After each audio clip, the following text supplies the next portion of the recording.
Hello my dear student, welcome to SV chemistry. बच्चों, आज का वीडियो आपके लिए बहुत इंपॉर्टेंट होने वाला है क्योंकि आज हम पढ़ेंगे क्लास 11th केमिस्ट्री का 4th चैप्टर केमिकल बॉन्डिंग, जिसका वेटेज एग्जाम में बहुत ज्यादा है।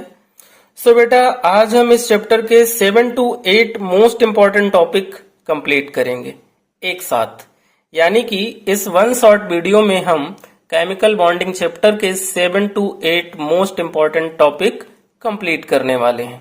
ओके बेटा। सो बच्चों, अगर आप लोगों को कॉन्सेप्ट क्लियर हो जाए तो चैनल को सब्सक्राइब कीजिएगा और वीडियो को शेयर कीजिएगा। और बेटा, इस चैप्टर के हैंड रिटन नोट्स आपको मिलेंगे मेरे Telegram channel chemistry notes by Shravan sir, जिसका लिंक मैं आपको डिस्क्रिप्शन बॉक्स में दे दूंगा। आप वहां जाकर के इन्हें डाउनलोड कर सकते हैं। सो बेटा, स्टार्ट करते हैं हम केमिकल बॉन्डिंग चैप्टर का first topic, bond pair and lone pair. तो बेटा, जो शेयर्ड पेयर ऑफ इलेक्ट्रॉन्स होते हैं बिटवीन द कंबाइनिंग एटम्स, उन्हें हम कहते हैं बॉन्ड पेयर्स। यानी कि कंबाइनिंग एटम के बिटवीन जो इलेक्ट्रॉन बॉन्ड की फॉर्मेशन में पार्टिसिपेट करते हैं और बॉन्ड की फॉर्मेशन करते हैं, वो इलेक्ट्रॉन्स हमारे क्या होते हैं? बॉन्ड पेयर्स होते हैं। और जो वैलेंस इलेक्ट्रॉन बॉन्ड की फॉर्मेशन में पार्टिसिपेट नहीं करते हैं, यानी कि बॉन्ड की फॉर्मेशन में पार्टिसिपेट नहीं करते हैं, उन्हें हम कहते हैं लोन पेयर्स। तो यहाँ पर बेटा, किसी भी मॉलिक्यूल्स या आयंस के लिए जब हम bond pair and lone pairs calculate करेंगे तो उसके लिए दो फॉर्मूले अप्लाई करेंगे। यानी कि हम ये कह सकते हैं कि ये दो सुपर इजी ट्रिक हैं जिनकी हेल्प से हम बहुत ही easily lone pair and bond pair पता कर सकते हैं। फर्स्ट हमारी है लोन पेयर फाइंड करने के लिए valence electron on central atom minus number of attached atom into its valency. यानी कि नंबर ऑफ अटैच्ड एटम्स जो हैं वो इनटू उनकी वैलेंसी। इससे हम लोन पेयर फाइंड कर सकते हैं। और बॉन्ड पेयर फाइंड करने के लिए हमें चाहिए क्या? Total valency of attached atoms. तो कैसे बेटा इन ट्रिक्स को हम अप्लाई करके bond pair and lone pair find कर सकते हैं, हम एग्जाम्पल की हेल्प से समझते हैं। यहां पर एक एग्जाम्पल लेते हैं बेटा हम वाटर का, H2O। और H2O में हमें फाइंड करना है कि यहाँ पर बॉन्ड पेयर कितने हैं एंड लोन पेयर कितने हैं। तो सबसे पहले हमें क्या करना है? यहाँ पर फाइंड करना है कि सेंट्रल एटम कौन सा है। तो सेंट्रल एटम बेटा वो होता है जो सिंगल होता है। यहाँ पर ऑक्सीजन है, तो यहाँ हमें क्या लिखना है कि valence electron of oxygen, valence electron of oxygen. तो बेटा, ऑक्सीजन के वैलेंस इलेक्ट्रॉन कितने होते हैं? यानी कि आउटर मोस्ट सेल में कितने इलेक्ट्रॉन होते हैं? 6 इलेक्ट्रॉन होते हैं। उसके बाद हमें क्या चाहिए? Number of attached atoms, number of attached atoms कि कितने एटम यहाँ पर अटैच्ड हैं। तो नंबर ऑफ एटम कितने अटैच्ड हैं? 2। और इनटू क्या करना है? उनकी वैलेंसी से मल्टीप्लाई करना है। तो H की वैलेंसी कितनी होती है? 1 होती है। तो यहाँ पर क्या आ जाएगा बेटा? 2 इंटू 1 2। तो यहाँ पर number of attached atom into valency हमारी कितनी हो गई? 2 हो गई। अब हम क्या करेंगे? 6 में से 2 को माइनस कर देंगे, तो यहाँ पे हमें मिलेंगे 4 इलेक्ट्रॉन। और 4 इलेक्ट्रॉन का मीन हुआ कि यहाँ पर जो लोन पेयर होंगे वो कितने होंगे? 2 होंगे बेटा। समझ में आ गया? अब यहाँ पर अगर हमें बॉन्ड पेयर फाइंड करना है तो बॉन्ड पेयर के लिए फॉर्मूला हमारा क्या है? Total valency of attached atoms. तो अटैच्ड एटम कितने हैं? 2। और वैलेंसी हाइड्रोजन की कितनी होती है? 1। इसलिए बॉन्ड पेयर यहाँ पर कितने हो गए? 2 हो गए। कॉन्सेप्ट समझ में आ गया? एक नेक्स्ट एग्जांपल की हेल्प से हम समझते हैं तो और अच्छे से हमें क्लियर हो जाएगा। यहाँ पर हमारा नेक्स्ट एग्जांपल जो है वो है XeF4। क्या है? XeF4। अब सेंट्रल एटम कौन सा है? जेनॉन। तो वैलेंस इलेक्ट्रॉन जो होंगे वो जेनॉन के कितने होते हैं बेटा? ये नोबल गैस है, 8 इलेक्ट्रॉन होते हैं। अटैच्ड एटम कितने हैं? अटैच्ड एटम हमारे कितने हैं? यहाँ पर 4 है ना? अटैच्ड एटम 4 है। तो फ्लोरीन जो है उसकी वैलेंसी कितनी होती है? 1। क्योंकि नंबर ऑफ अटैच्ड एटम को उसकी वैलेंसी से यहाँ क्या करना होता है? मल्टीप्लाई। तो अटैच्ड एटम 4 है, तो 4 इंटू 1 यानी कि 4। तो 8 माइनस 4 कर दें तो यहाँ पर कितने इलेक्ट्रॉन मिलेंगे? 4 इलेक्ट्रॉन मिलेंगे। दैट मीन्स यहाँ भी लोन पेयर जो आएंगे वो कितने होंगे? 2 लोन पेयर होंगे। किस पे? जेनॉन एटम पे। क्लियर हो गया? अब यहाँ पर हमें क्या निकालने हैं? बॉन्ड पेयर निकालने हैं। तो बॉन्ड पेयर के लिए फिर क्या करना है हमें? Total valency of attached atom. तो अटैच्ड एटम हमारा क्या है? F है। F की वैलेंसी कितनी होती है? 1। और टोटल F कितने हैं? 4। तो बॉन्ड पेयर हमारे यहाँ पर कितने हो जाएंगे? 4। समझ में आ गया? नेक्स्ट एग्जांपल है SO2। अब इस SO2 में हम बॉन्ड पेयर और लोन पेयर कैसे फाइंड करेंगे वो समझते हैं। तो वैलेंस इलेक्ट्रॉन यहाँ पर जो होंगे बेटा किसके, सल्फर के, क्योंकि सेंट्रल एटम है, कितने होंगे 6 होंगे, है ना। और अटैच्ड एटम यहाँ पर कौन है, ऑक्सीजन है, 2 ऑक्सीजन एटम अटैच्ड है ना। तो अटैच्ड एटम को क्या करते हैं, उसकी वैलेंसी से मल्टीप्लाई करते हैं। तो 2 ऑक्सीजन अटैच्ड हैं और ऑक्सीजन की वैलेंसी कितनी होती है, 2 होती है। तो ये हो जाएगा 2 2 ज़ा 4, तो 6 - 4, यहाँ पर कितने इलेक्ट्रॉन आएंगे, 2 इलेक्ट्रॉन आएंगे। दैट मीन्स यहाँ पर जो लोन पेयर हुए वो कितने हुए, 1। यहाँ पर कितने लोन पेयर मिले हमें, 1 लोन पेयर मिले। अब हमें क्या करना है, बॉन्ड पेयर फाइंड करना है। तो बॉन्ड पेयर में फिर हम फॉर्मूला अप्लाई करेंगे, total valency of attached atom, 2 atom attached हैं तो यहाँ पर हम 2 कर लें, है ना। और वैलेंसी कितनी होती है, 2 होती है। तो 2 2 ज़ा कितना हो गया, 4, यानी कि 4 यहाँ पर क्या हो गए, बॉन्ड पेयर हो गए। क्लियर हो गया। सो बेटा ये तो हो गए हमारे मॉलिक्यूल्स। अब अगर हमारे पास कोई आयन हो तो उस आयन में हम bond pair and lone pair कैसे फाइंड करेंगे वो सीखते हैं हम। तो यहाँ पर एक आयन लेते हैं बेटा हम, अमोनियम आयन NH4+। इस अमोनियम आयन में हमें लोन पेयर फाइंड करने हैं एंड बॉन्ड पेयर फाइंड करने हैं। तो क्या करना है, सेम वही कॉन्सेप्ट यूज करना है कि valence electron of central atom, central atom कौन सा है, नाइट्रोजन है। तो नाइट्रोजन के वैलेंस इलेक्ट्रॉन कितने होते हैं, 5 होते हैं। कितने होते हैं, 5। बट यहाँ पर एक कंडीशन है कि अगर आयन हमारे पास ऐसा है जिसपे प्लस का चार्ज है, तो जितने भी प्लस के चार्जेस होंगे वो क्या होंगे, वैलेंस इलेक्ट्रॉन से माइनस हो जाएंगे और जो वैल्यू बचेगी वो उसके क्या होंगे, वैलेंस इलेक्ट्रॉन होंगे। तो यहाँ पर हमने 5 - 1 कर दिया क्योंकि अमोनियम पे +1 का चार्ज है, इसलिए क्या हो गया 5 - 1, यानी कि valence electron minus positive charge. अब यहाँ पर देखो अटैच्ड एटम कितने हैं, अटैच्ड एटम है बेटा हमारे पास 4 और हाइड्रोजन की वैलेंसी 1 होती है। तो 4 × 1 क्या हो जाएगा, 4। तो यहाँ पर हमें क्या मिलेंगे, 0 इलेक्ट्रॉन, है ना। तो यहाँ पर लोन पेयर कितने हो गए बेटा हमारे अमोनियम में, 0 लोन पेयर हो गए। और बॉन्ड पेयर कितने हो गए, बॉन्ड पेयर के लिए फॉर्मूला हमारा क्या था, total valency of attached atom. तो अटैच्ड एटम कितने हैं, 4 है, वैलेंसी कितनी होती है 1। तो बॉन्ड पेयर यहाँ पर कितने हो गए, 4। इस तरह से हम आयन के लिए loan pair and bond pair find कर लेते हैं। एक नेक्स्ट एग्जांपल है कि जब हमारे पास नेगेटिव चार्ज हो, PO4 ट्रिपल माइनस, सपोज करो कि ये हमारे पास आयन है, इसके हमें क्या फाइंड करने हैं, bond pair and lone pair. तो यहाँ पर वैलेंस इलेक्ट्रॉन ऑफ किसका, फास्फोरस का, कितने होते हैं, 5 होते हैं। बट यहाँ पर कंडीशन चेंज है बेटा। कंडीशन क्या चेंज है कि इस पे नेगेटिव चार्ज लगे हैं और जब नेगेटिव चार्ज होते हैं तो वो बैलेंस इलेक्ट्रॉन में क्या हो जाते हैं, प्लस हो जाते हैं और यहाँ पर इलेक्ट्रॉन कितने हो जाएंगे, 8। फिर नंबर ऑफ अटैच्ड एटम कौन से हैं, ऑक्सीजन है। तो number of attached atom into its valency, एक ऑक्सीजन की वैलेंसी कितनी होती है, 2 और 4 ऑक्सीजन है तो 4 × 2 कितना हो जाएगा, 8 हो जाएगा। और 8 - 8 करेंगे तो कितने आएंगे, 0 इलेक्ट्रॉन, है ना। यानी कि यहाँ पर लोन पेयर जो होगा हमारा वो क्या होगा, 0 होगा। और बॉन्ड पेयर के लिए फिर वही सेम फॉर्मूला। और बॉन्ड पेयर कितने हो जाएंगे बेटा, यहाँ total valency of attached atom, तो अटैच्ड एटम 4 है और 4 ऑक्सीजन के लिए वैलेंसी कितनी हो गई, 8। बट यहाँ से क्या करेंगे, नेगेटिव चार्ज को माइनस करेंगे तो 8 - 3 हो जाएगा और 5 ये हमारे क्या हो जाएंगे, बॉन्ड पेयर हो जाएंगे। इस तरह से बेटा हम किसी भी मॉलिक्यूल या आयंस के लिए loan pair and bond pair find कर सकते हैं, या हम ये कहें कि हम कैलकुलेट कर सकते हैं, जिसके लिए हमें 2 सिंपल ट्रिक यूज करनी है और हमारे loan pair and bond pair हमें इजिली मिल जाएंगे। अब नेक्स्ट टॉपिक करते हैं बेटा कोऑर्डिनेट बॉन्ड, जिसे हम डेटिव बॉन्ड भी कहते हैं। तो बेटा कोऑर्डिनेट बॉन्ड पढ़ने से पहले एक छोटी सी लाइन हम समझ लेते हैं कोवैलेंट बॉन्ड की, क्योंकि कोऑर्डिनेट बॉन्ड जो है वो एक स्पेशल टाइप का कोवैलेंट बॉन्ड ही होता है। सो कोवैलेंट बॉन्ड में क्या होता था बेटा कि जब 2 कंबाइनिंग एटम के between equal number of electron की म्यूचुअल शेयरिंग होती थी तो वहां पर कोवैलेंट बॉन्ड बनता था। बट कोऑर्डिनेट बॉन्ड में कंडीशन थोड़ी सी चेंज है। क्या कंडीशन है, बहुत ही ध्यान से समझना इस पॉइंट को। जब कंबाइनिंग एटम के बिटवीन इलेक्ट्रॉन पेयर की शेयरिंग ओनली 1 एटम से हो और सेकंड एटम उस इलेक्ट्रॉन पेयर को एक्सेप्ट करे, तो वहां पर जो बॉन्ड बनेगा वो कोऑर्डिनेट बॉन्ड बनेगा बेटा। क्लियर हो गया। अब हम इसकी डेफिनेशन समझते हैं, फिर एग्जांपल की हेल्प से हम कैसे बॉन्ड फॉर्म होता है वो समझेंगे।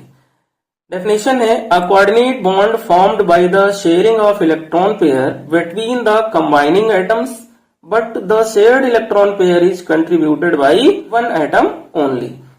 यानी कि जब कंबाइनिंग एटम के बिटवीन एक एटम इलेक्ट्रॉन पेयर डोनेट करेगा यानी कि लोन पेयर को डोनेट करेगा और दूसरा एटम उसे एक्सेप्ट करेगा, तो उन दोनों कंबाइनिंग एटम के बिटवीन जो बॉन्ड की फॉर्मेशन होगी वही बॉन्ड हमारा बेटा कोऑर्डिनेट बॉन्ड होगा। समझ में आ गया? Let us consider two atom. एक एटम हमने ए लिया और एक एटम हमने बी लिया। ए एटम जो है वो हमारा डोनर एटम है, इसका ऑक्टेट कंप्लीट है, इसके पास 8 इलेक्ट्रॉन है, जबकि बी एटम जो है उसके पास 6 इलेक्ट्रॉन है और ये हमारा एक्सेप्टर एटम है। तो यहां पर इन दोनों एटम के बिटवीन कोऑर्डिनेट बॉन्ड कैसे फॉर्म होगा हम उसे समझते हैं। तो ए एटम बेटा क्या है, डोनर एटम है, तो ए क्या करेगा, अपना एक इलेक्ट्रॉन पेयर बी को डोनेट करेगा।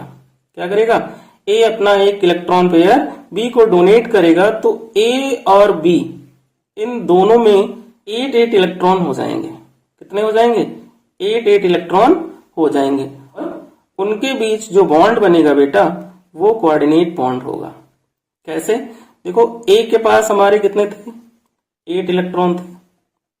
ए ने क्या किया, एक इलेक्ट्रॉन पेयर का शेयरिंग कर लिया किसके साथ, बी के साथ। तो बी के पास भी कितने हो गए, 8 इलेक्ट्रॉन हो गए। तो यहां पर जो बॉन्ड बना वो कोऑर्डिनेट बॉन्ड बना। अगर हम बॉन्ड के फॉर्म में इसको लिखना चाहें तो ए और कोऑर्डिनेट बॉन्ड को बेटा रिप्रेजेंट करते हैं हम एरो से। तो ए और बी, ये हमारा ए बी के बीच जो बॉन्ड बना ये हो गया कोऑर्डिनेट बॉन्ड। कॉन्सेप्ट समझ में आ गया बेटा?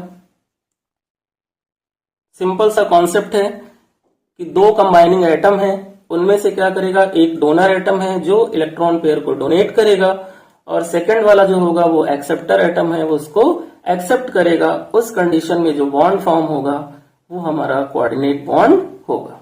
इतना क्लियर हो गया? एक अदर एग्जांपल लेते हैं, उसकी हेल्प से हम इसे समझते हैं तो आपको और अच्छे से ये क्लियर हो जाएगा। यहां पर बेटा हम ले रहे हैं अमोनियम आयन। क्या ले रहे हैं, अमोनियम आयन। और इस अमोनियम आयन में कोऑर्डिनेट बॉन्ड होता है। कैसे फॉर्मेशन होती है उसकी, उसे हम समझते हैं। तो सबसे पहले हम अपना स्ट्रक्चर बनाते हैं। यहां पर हमने एन लिया, ठीक है ना। और बेटा एन के पास जो होते हैं वो बैलेंस इलेक्ट्रॉन कितने होते हैं, 5 होते हैं। तो यहां पर एन के हमने ये बना लिए बैलेंस इलेक्ट्रॉन, 5 इलेक्ट्रॉन होते हैं। अब NH4 को हम क्या करेंगे, पहले NH3 और H आयन में ब्रेक करेंगे। तो यहां पर एक हमने H ले लिया, एक H ये ले लिया और एक H यहां पर, ठीक है ना। इतना क्लियर हो गया। तो H के पास भी क्या है, एक इलेक्ट्रॉन है। ये देखो, अभी देखो इस NH3 में जो ऑक्टेट था नाइट्रोजन का वो क्या हो गया, कंप्लीट हो गया। क्लियर। अब अमोनियम आयन को हमने ब्रेक किस में किया था, NH3 और H आयन में। तो जो ये H आयन है इसको क्या करना है, इलेक्ट्रॉन एक्सेप्ट करना है। तो यहां बेटा देखो नाइट्रोजन का ऑक्टेट कंप्लीट हो चुका है और ऑक्टेट कंप्लीट होने के बाद भी उसके पास एक इलेक्ट्रॉन पेयर अभी क्या है, फ्री है। यानी कि कंबाइनिंग एटम में जो डोनर एटम होगा उसके पास एटलीस्ट एक इलेक्ट्रॉन पेयर होना चाहिए या फिर एक लोन पेयर होना चाहिए। अब ये अपना लोन पेयर क्या करेगा, इस हाइड्रोजन को डोनेट कर देगा और हाइड्रोजन क्या करेगा, उसे एक्सेप्ट कर लेगा। तो इस नाइट्रोजन और हाइड्रोजन के बिटवीन जो बॉन्ड बनेगा बेटा वो हमारा कोऑर्डिनेट बॉन्ड होगा। और इसका स्ट्रक्चर हम कुछ ऐसे ड्रा कर सकते हैं, ये H, यहाँ पे N, ये हमारा एक और H, ये हमारा एक और H और यहां पे हमारा एक ही H। इस तरह से इसका स्ट्रक्चर बनेगा और इसे हम बिग ब्रैकेट में करेंगे और इस पे आ जाएगा प्लस का चार्ज। तो इस पे बेटा प्लस का चार्ज आ गया। अब अगर हम इसका बॉन्डिंग स्ट्रक्चर देखना चाहें तो बॉन्डिंग स्ट्रक्चर में क्या है कि इस नाइट्रोजन ने क्या किया है, इस वाले हाइड्रोजन को एक इलेक्ट्रॉन पेयर डोनेट किया है। तो कोऑर्डिनेट बॉन्ड बना, उसे हम एरो से रिप्रेजेंट कर देंगे और यहाँ पे H हो जाएगा और यहाँ पे एक H और यहाँ पे एक H, ठीक है। और इसके ऊपर आ जाएगा प्लस का चार्ज। ये हमारा हो गया अमोनियम आयन, है ना। इस अमोनियम आयन में कोऑर्डिनेट बॉन्ड की फॉर्मेशन कैसे हुई ये आपको बहुत अच्छे से समझ में आ गया होगा। क्लियर हो गया। एक नेक्स्ट एग्जांपल लेते हैं बेटा और उस एग्जांपल की हेल्प से हम समझते हैं कि कोऑर्डिनेट बॉन्ड कैसे बनेगा। तो यहां पर बेटा जो नेक्स्ट एग्जांपल हम ले रहे हैं वो है हमारा हाइड्रोनियम आयन। क्या है, हाइड्रोनियम आयन। अब बेटा हाइड्रोनियम आयन जो है उसको हम अगर ब्रेक करेंगे तो वो H2O एंड H आयन में ब्रेक होगा। तो यहां पर हम पहले H2O का स्ट्रक्चर बनाते हैं। ऑक्सीजन है, ऑक्सीजन के पास कितने वैलेंस इलेक्ट्रॉन होते हैं, 6 वैलेंस इलेक्ट्रॉन होते हैं। तो यहाँ पर हमने क्या किया, ऑक्सीजन के 6 वैलेंस इलेक्ट्रॉन लिख लिए और H2O का एक H यहाँ पे और एक H यहाँ पर हमने लिख लिया। H का एक इलेक्ट्रॉन हो गया और इस H का एक इलेक्ट्रॉन हो गया। और अब इसको जब हम H आयन के साथ कंबाइन करेंगे तो यहाँ पे मैंने ये कहा था कि एक एटम के पास एटलीस्ट 1 लोन पेयर होना चाहिए, बट यहाँ देखो ऑक्सीजन का ऑक्टेट क्या है, कंप्लीट हो चुका है जब वो 2H के साथ कंबाइन हुआ है, बट फिर भी इसके पास अभी 2 इलेक्ट्रॉन पेयर हैं। कितने हैं? 2 इलेक्ट्रॉन पेयर। तो इन इलेक्ट्रॉन पेयर में से वो एक इलेक्ट्रॉन पेयर का क्या करेगा, डोनेशन कर देगा किसको, H आयन को। यानी एक इलेक्ट्रॉन पेयर इसने क्या किए, H आयन को डोनेट कर दिए। और जब ये डोनेट करेगा तो इस ऑक्सीजन और इस H आयन के बीच जो बॉन्ड फॉर्म होगा बेटा, वो हमारा कौन सा होगा, कोऑर्डिनेट बॉन्ड फॉर्म होगा। और इस स्ट्रक्चर को हम कुछ ऐसे लिख सकेंगे, यहाँ पर ऑक्सीजन और ये H और यहाँ पर एक H, ये हमारा हो गया H3O और इस पे आ जाएगा बेटा एक प्लस का चार्ज, है ना। इस पे क्या आ गया, एक प्लस का चार्ज आ गया। तो ये हमारा क्या हो गया, हाइड्रोनियम आयन। अब इधर इसका हम बॉन्ड स्ट्रक्चर बनाना चाहें तो H बॉन्ड O और A ऊपर वाला H, और इस ऑक्सीजन ने राइट साइड क्या किया था, इलेक्ट्रॉन पेयर डोनेट करके बॉन्ड की फॉर्मेशन की थी, इसलिए उसको एरो से बनाएंगे क्योंकि कोऑर्डिनेट बॉन्ड है। और इस तरह से हमारा जो होगा H3O प्लस का बॉन्डिंग स्ट्रक्चर बन जाएगा। क्लियर हो गया बेटा। तो बेटा इन 2 एग्जाम्पल की हेल्प से आपको बहुत अच्छे से समझ में आ गया होगा कि कोऑर्डिनेट बॉन्ड जो है वो कैसे बनता है, ठीक है ना। कुछ अदर एग्जाम्पल हैं, उनमें भी कोऑर्डिनेट बॉन्ड की फॉर्मेशन होती है, लाइक H2SO4, ये भी कोऑर्डिनेट बॉन्ड बनाता है। HNO3 नाइट्रिक एसिड, इसमें भी कोऑर्डिनेट बॉन्ड बनता है। H3PO4 फॉस्फोरिक एसिड, इसमें भी कोऑर्डिनेट बॉन्ड की फॉर्मेशन होती है। HClO4, HClO3 etcetera. सो बेटा कोऑर्डिनेट बॉन्ड कैसे बनता है सभी को क्लियर हो गया। अब हम पढ़ेंगे next topic, valence bond theory. तो बेटा इस थ्योरी को क्यों पढ़ना है, सबसे पहले हम इस पॉइंट को समझते हैं। When Lewis structure does not explain formation of chemical bond, जब लुईस स्ट्रक्चर से केमिकल बॉन्ड की फॉर्मेशन एक्सप्लेन नहीं हो पाई तो वैलेंस बॉन्ड थ्योरी आई। ओके, एक्चुअली बॉन्ड कैसे बनते हैं हम इसी थ्योरी से सीखते हैं। ये थ्योरी बेटा ये कहती है कि जब 2 एटम पास आते हैं, जब 2 एटम पास आते हैं और उनके ऑर्बिटल आपस में ओवरलैप करते हैं तो बॉन्ड बनते हैं। यानी कि ये थ्योरी ये दिखाती है कि बॉन्ड कैसे बनेंगे और साथ साथ ये भी बताती है कि कब सिग्मा बॉन्ड बनेगा और कब पाई बॉन्ड बनेगा। तो बेटा इसके लिए हमें क्या करना है, पहले इस थ्योरी के पॉइंट समझने हैं, फिर उसके बाद हम ये समझेंगे कि ओवरलैपिंग कैसे होती है और ओवरलैपिंग के थ्रू किस कंडीशन में सिग्मा बॉन्ड बनता है और किस कंडीशन में पाई बॉन्ड बनता है। ओके बेटा। सो बेटा अकॉर्डिंग टू दिस थ्योरी इसका फर्स्ट पॉइंट है कि covalent bond is formed by overlapping of 2 atomic orbitals. यानी कि कोवैलेंट बॉन्ड तब बनता है जब 2 एटॉमिक ऑर्बिटल ओवरलैपिंग करते हैं। सेकंड पॉइंट था इस थ्योरी का कि only half filled orbital with electron of opposite spin overlap.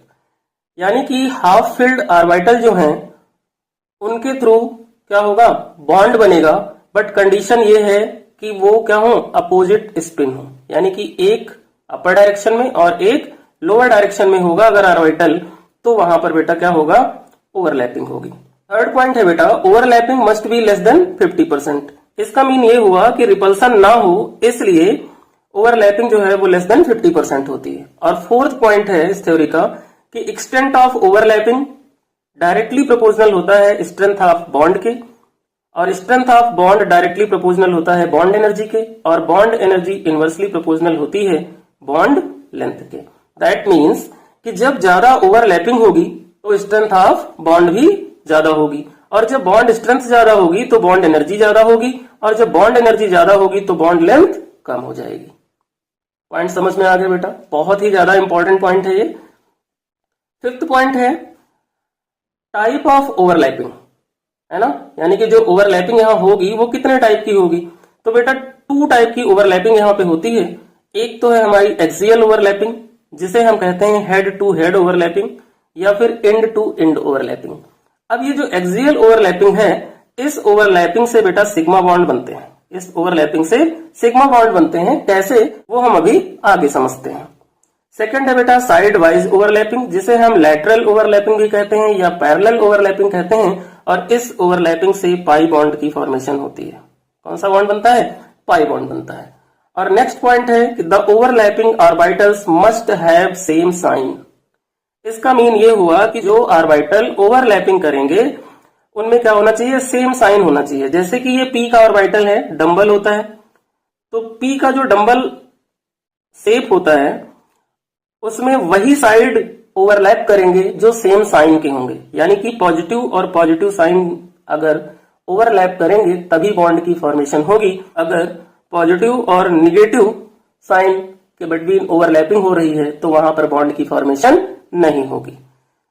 अब इन्हीं पॉइंट के बेस पे हम ये टू टाइप की ओवरलैपिंग सीखेंगे और कैसे सिग्मा बॉन्ड बनेगा, क्या कंडीशन होगी सिग्मा बॉन्ड की, क्या कंडीशन होगी पाई बॉन्ड की, वो हम समझेंगे। तो सबसे पहले पढ़ते हैं बेटा हम एक्सियल ओवरलैपिंग, जिसे हम कहते हैं हेड टू हेड ओवरलैपिंग, और समझते हैं कि इस ओवरलैपिंग में सिग्मा बॉन्ड कैसे बनेंगे। तो बेटा फर्स्ट ओवरलैपिंग जो है हमारी वो है axial overlapping. Axial overlapping,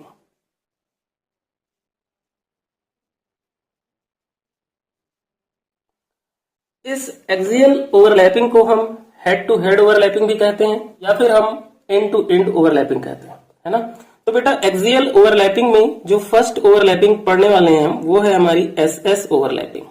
S S overlapping बहुत ही ध्यान से समझना है इसे, बहुत इजी है, बहुत अच्छे से समझ में आएगा। तो बेटा एस एस ओवरलैपिंग के लिए हमने एक एग्जाम्पल लिया, किसका? H2 का। किसका एग्जाम्पल लिया? H2 का। अब क्या करना है, सबसे पहले H2 मॉलिक्यूल में 2 हाइड्रोजन एटम है। कितने हैं? 2 हाइड्रोजन एटम है। इनका क्या करो, इलेक्ट्रॉनिक कॉन्फ़िगरेशन लिख लो। तो 1s1 1s1 हमने इलेक्ट्रॉनिक कॉन्फ़िगरेशन लिख लिया। अब बेटा जो S है, S में एक ऑर्बिटल, कितना ऑर्बिटल? 1, और इस वाले में भी कितने? 1 ऑर्बिटल, ठीक है। तो 1 ऑर्बिटल एक ये हो गया, हमने फिल कर लिया फर्स्ट वाले के लिए। यहां पर अभी जब हम पॉइंट पढ़ रहे थे तो वहां पे कंडीशन ये आई थी कि हाफ फिल्ड ऑर्बिटल जो होंगे वो अपोजिट स्पिन होंगे तभी ओवरलैपिंग होगी। तो सेकंड वाले को हम क्या कर लेते हैं? अपोजिट स्पिन कर लेते हैं। ये दोनों हाफ फिल्ड ऑर्बिटल हो गए। अब देखो ये एस पे ही इलेक्ट्रॉनिक कॉन्फ़िगरेशन फिनिश हो रहा है, तो बेटा एस का जो शेप होता है वो कैसा होता है? स्फेरिकल होता है। कैसा होता है? स्फेरिकल। तो ये मैंने दोनों एस के लिए स्फेरिकल शेप बना लिया, है ना। ये हमारे क्या हो गए? एस के शेप हो गए, ठीक है। अब ये दोनों ही एस के ऑर्बिटल जो हाफ फिल्ड हैं वो क्या करेंगे? ओवरलैप करेंगे। तो जब ओवरलैप करेंगे तो क्या होगा? एक्सिस पे करेंगे। किस पे ओवरलैप करेंगे बेटा? एक्सिस पे। तो यहां पर हम एक्सिस बना लेते हैं। ये हमारा क्या है? पीजेड है, ये हमारा क्या है? पीएक्स है, और ऐसे अगर लाइन खींची होती तो वो हमारा क्या हो जाता? पी वाई हो जाता। तो स्फेरिकल साइज है तो हमने इसका ये स्फेयर बना लिया, और दूसरा वाला क्या करेगा? इसको ओवरलैप करेगा। क्या करेगा? इसको ओवरलैप करेगा। इतनी बात समझ में आ गई। तो यहां पर क्या हुआ कि जो 2 हाफ फिल्ड ऑर्बिटल थे वो क्या हो गए? फुलफिल हो गए। क्या हो गए? फुलफिल हो गए। और यहां पे क्या हुआ? सिग्मा बॉन्ड की फॉर्मेशन हो गई। यानी कि हाइड्रोजन बिटवीन हाइड्रोजन जो बॉन्ड होता है बेटा वो हमारा होता है सिग्मा बॉन्ड, और यहां पर जो ओवरलैपिंग हुई बेटा वो हमारी क्या हुई? एस एस ओवरलैपिंग हुई। समझ में आ गया कि एस एस ओवरलैपिंग कैसे होती है। अब यहां पर एक इंपॉर्टेंट पॉइंट ये है बेटा, नोट लगा लो, कि जो एस एस ओवरलैपिंग होती है वो नॉन डायरेक्शनल होती है। कैसी होती है? नॉन डायरेक्शनल, ठीक है ना। और ये नॉन डायरेक्शनल जो है वो सिग्मा बॉन्ड बनाती है, सिग्मा बॉन्ड बनता है, पाई बॉन्ड की फॉर्मेशन यहां पर नहीं होती। क्लियर हो गया। सेकेंड है बेटा हमारी एसपी ओवरलैपिंग। एसपी ओवरलैपिंग,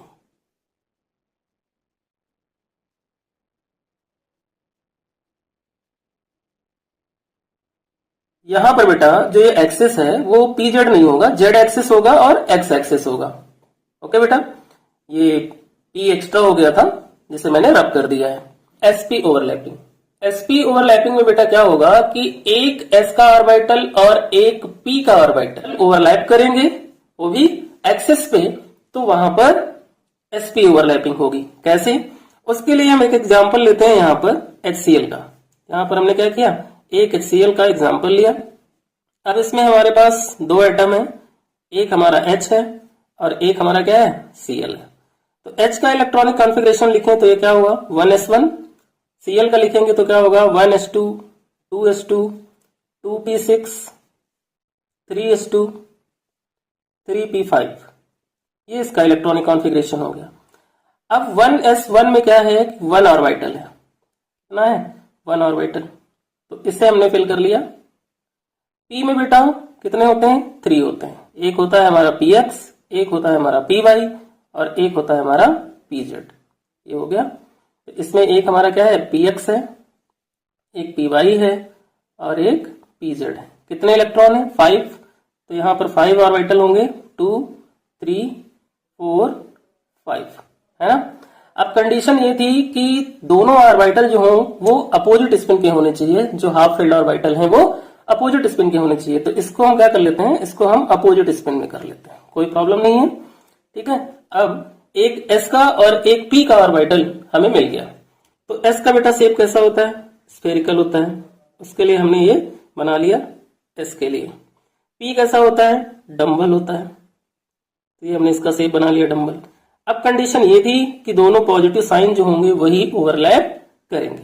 तो ये एस और पी जब ओवरलैप करेंगे तो वहां पर क्या होगा वो देखते हैं हम। ये हमारा हो गया एस के लिए और ये पी के लिए, है ना। तो ये हमारा जो है क्या है, पी जेड है, ये क्या है, पी एक्स है, ठीक है ना। अब एस का शेप जो था वो क्या था, स्फेयर था, ये हो गया। पी का क्या था, डंबल था, इसने क्या किया, ओवरलैप किया एक्सिस पे। तो यहां पर क्या हुआ कि जो हाफ फील्ड ऑर्बिटल थे वो क्या हो गए, फील्ड हो गए। और ये जो ओवरलैपिंग हुई इससे यहां पर सिग्मा बॉन्ड बना। कौन सा बॉन्ड बना, सिग्मा बॉन्ड बना। तो बेटा यहां H और Cl के बिटवीन जो है जेड एक्सिस पे क्या बन रहा है, सिग्मा बॉन्ड बन रहा है ना। और ओवरलैपिंग जो हो रही है वो हमारी कौन सी ओवरलैपिंग हो रही है, sp ओवरलैपिंग। कौन सी, sp ओवरलैपिंग। समझ में आ गया बेटा, बहुत इजी है। ये थी बेटा sp ओवरलैपिंग जो कि आपको समझ में आ गई होगी, है ना। यहाँ पर क्या हुआ, एक ऑर्बिटल s का था, एक ऑर्बिटल किसका था, p का था, और s और p ऑर्बिटल दोनों आपस में ओवरलैप करते हैं। कहां पर, z एक्सिस पे, यानी कि pz एक्सिस पे, और वहां पर सिग्मा बॉन्ड की फॉर्मेशन होती है। इसी को हम sp ओवरलैपिंग कहते हैं। ओके बेटा, सो बेटा ss overlapping and sp overlapping को हमने सीखा, और उन दोनों से क्या होता है, सिग्मा बॉन्ड की फॉर्मेशन होती है। थर्ड है हमारा pp ओवरलैपिंग। तो pp ओवरलैपिंग का मीन ये हुआ कि दोनों ही ऑर्बिटल p के होंगे। तो उसके लिए एक एग्जांपल हम यहाँ पे लेते हैं बेटा Cl2, है ना। ये हमारा क्या है, Cl2, और Cl2 में 2 Cl एटम है, एक Cl एंड दूसरा Cl। अब इनका हम अगर इलेक्ट्रॉनिक कॉन्फ़िगरेशन करें तो 1s2, 2s2, 2p6, 3s2, 3p5, ये इसका इलेक्ट्रॉनिक कॉन्फ़िगरेशन हो गया। सेकंड वाले का 1s2, 2s2, 2p6, 3s2, 3p5, ये इलेक्ट्रॉनिक कॉन्फ़िगरेशन कर लिया। अब p में कितने होते हैं ऑर्बिटल, 3, px, py, pz, है ना। तो ये हमने ऑर्बिटल्स बना लिए। अब 5 इसमें ऐड करने हैं तो 1, 2, 3, 4, 5, यहां पे भी 1, 2, 3, 4, 5।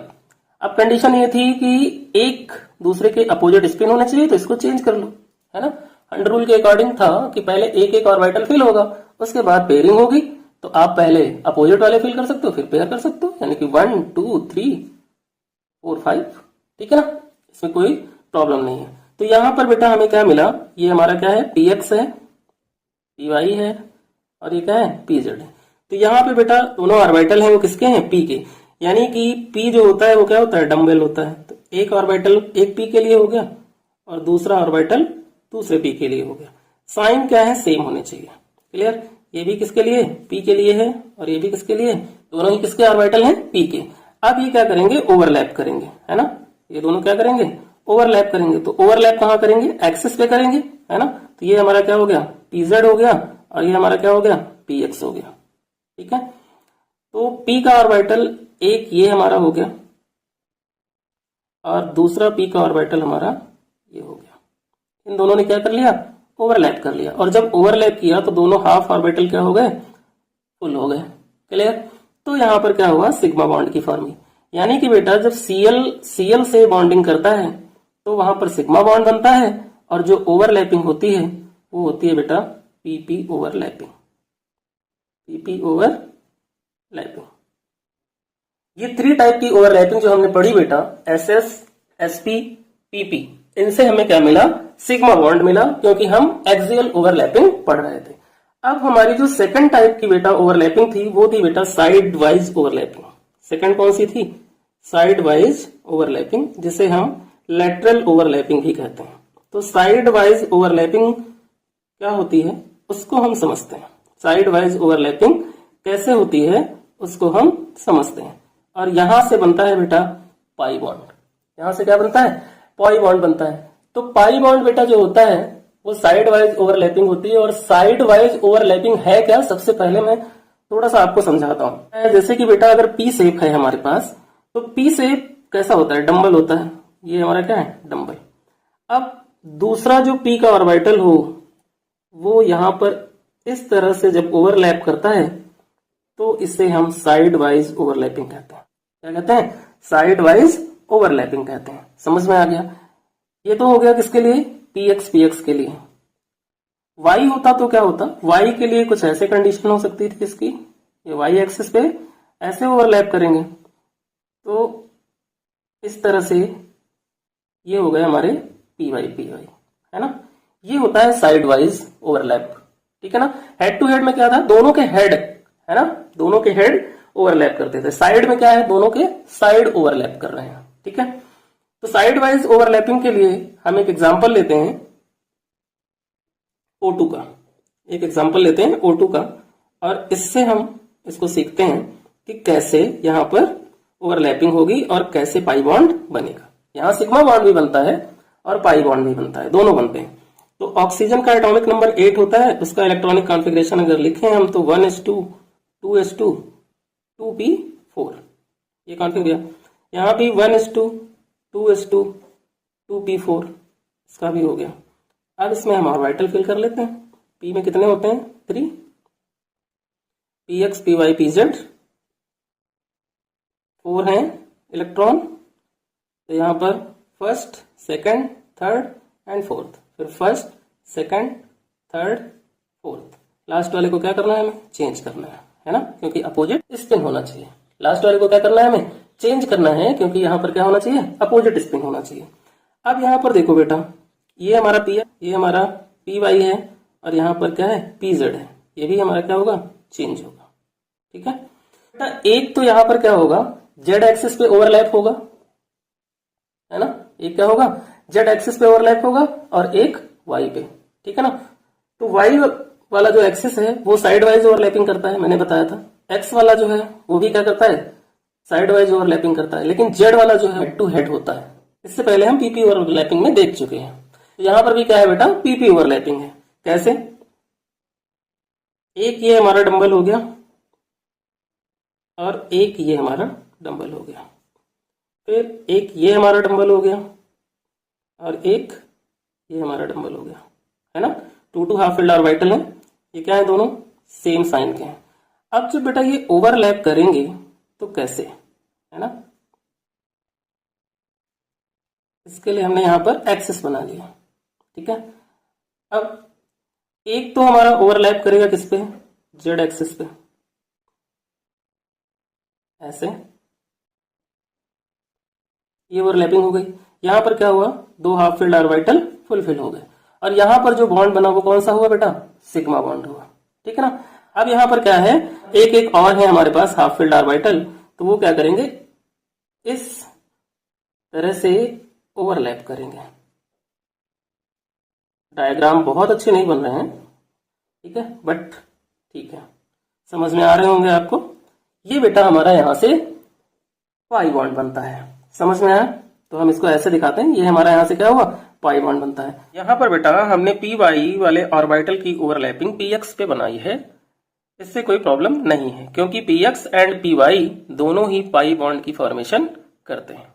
तो होता क्या है यहाँ पे बेटा कि जो जेड था पी जेड, वहां पे क्या हुआ, सिग्मा बॉन्ड बना, और ये क्या है हमारा पी एक्स है। तो पी एक्स में क्या है, साइड वाइज ओवरलैपिंग है, और साइड वाइज ओवरलैपिंग से कौन सा बॉन्ड बनता है, पाई बॉन्ड बनता है।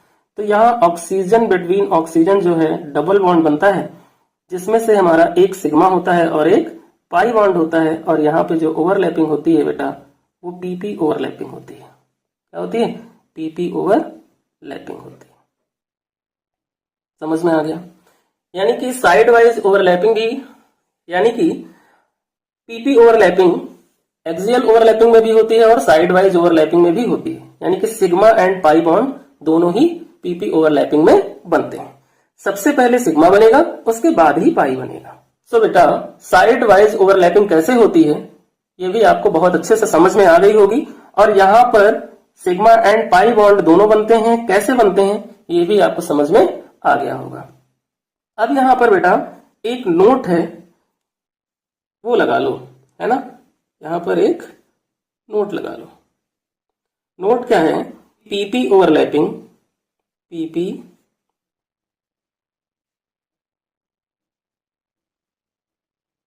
overlapping will be stronger than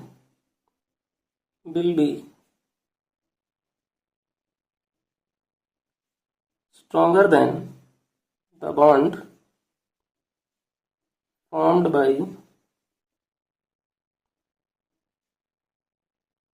SS overlapping।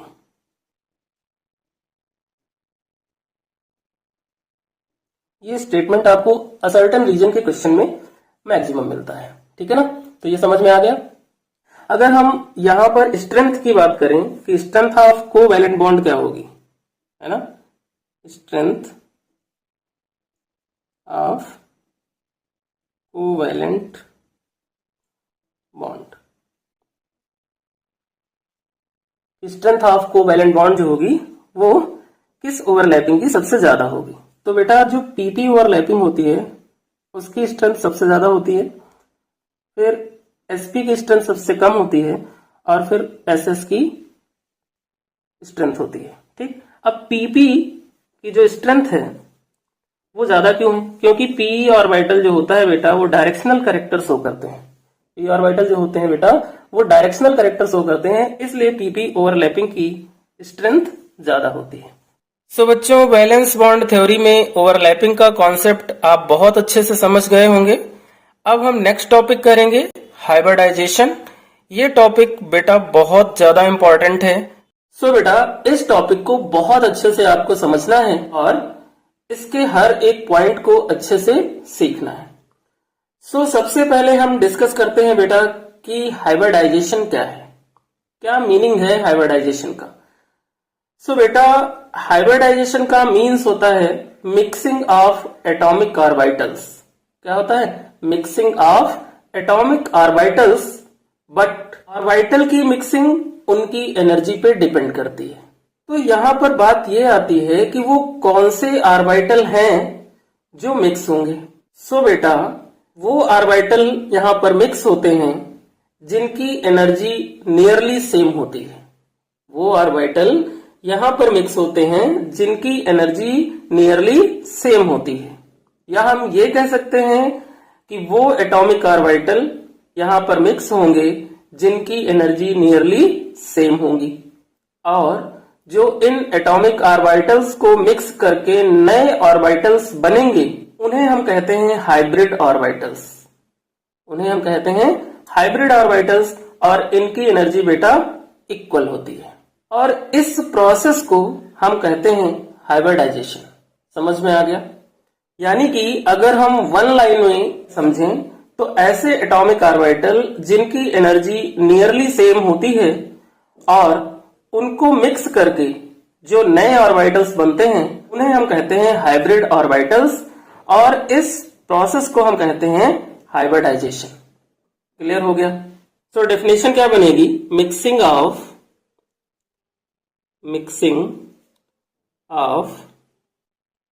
atomic orbitals of nearly same energy to form new hybrid orbitals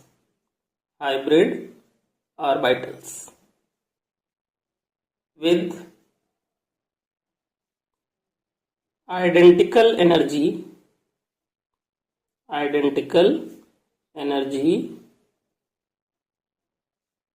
and shape।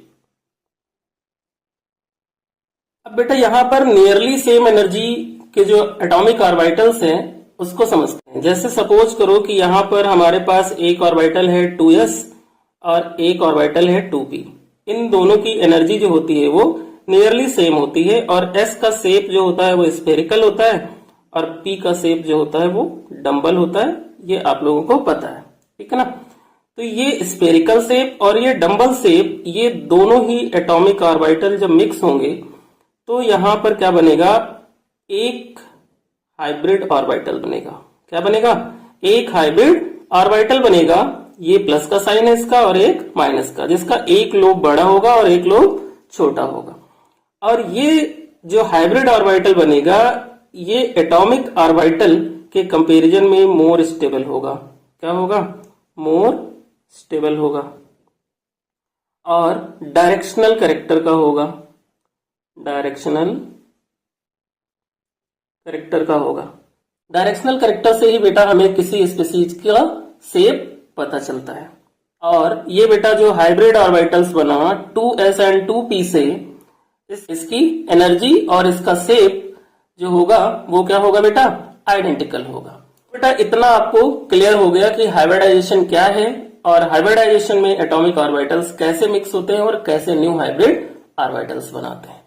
अब यहां पर बेटा एक पॉइंट और आता है जो कि बहुत इंपॉर्टेंट है कि कौन से एटॉमिक ऑर्बिटल्स हैं जो हाइब्रिडाइजेशन में पार्टिसिपेट करते हैं।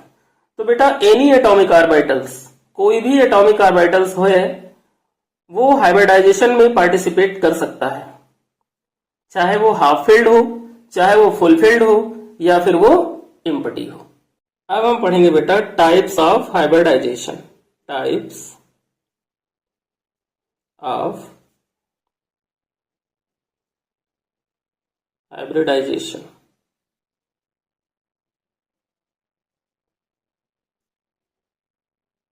तो बेटा हाइब्रिडाइजेशन जो है वो डिफरेंट टाइप के हैं, like sp hybridization, sp2 hybridization, sp3 hybridization, sp3d hybridization, sp3d2 hybridization, sp3d3 hybridisation.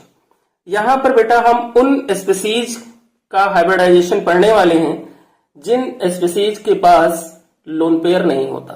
That means hybridisation जब हम किसी स्पीसीज का फाइंड करते हैं तो उस स्पीसीज के सेंट्रल एटम के लिए हम हाइब्रिडाइजेशन फाइंड करते हैं और उस सेंट्रल एटम पे जब लोन पेयर नहीं होता है, सिर्फ बॉन्ड पेयर होते हैं, उनका हम यहां पर हाइब्रिडाइजेशन सीखने वाले हैं। सो फर्स्ट है बेटा हमारा sp hybridisation. sp hybridisation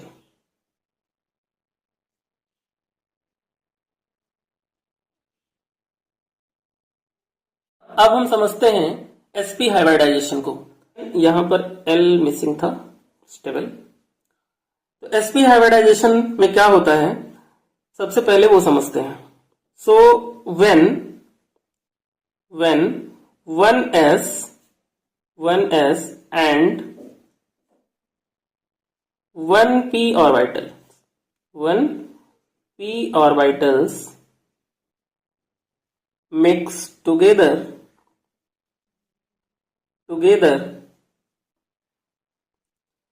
to form two new hybrid orbitals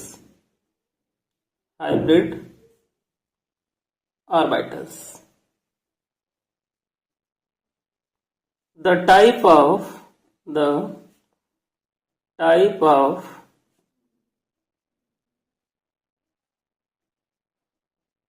hybridization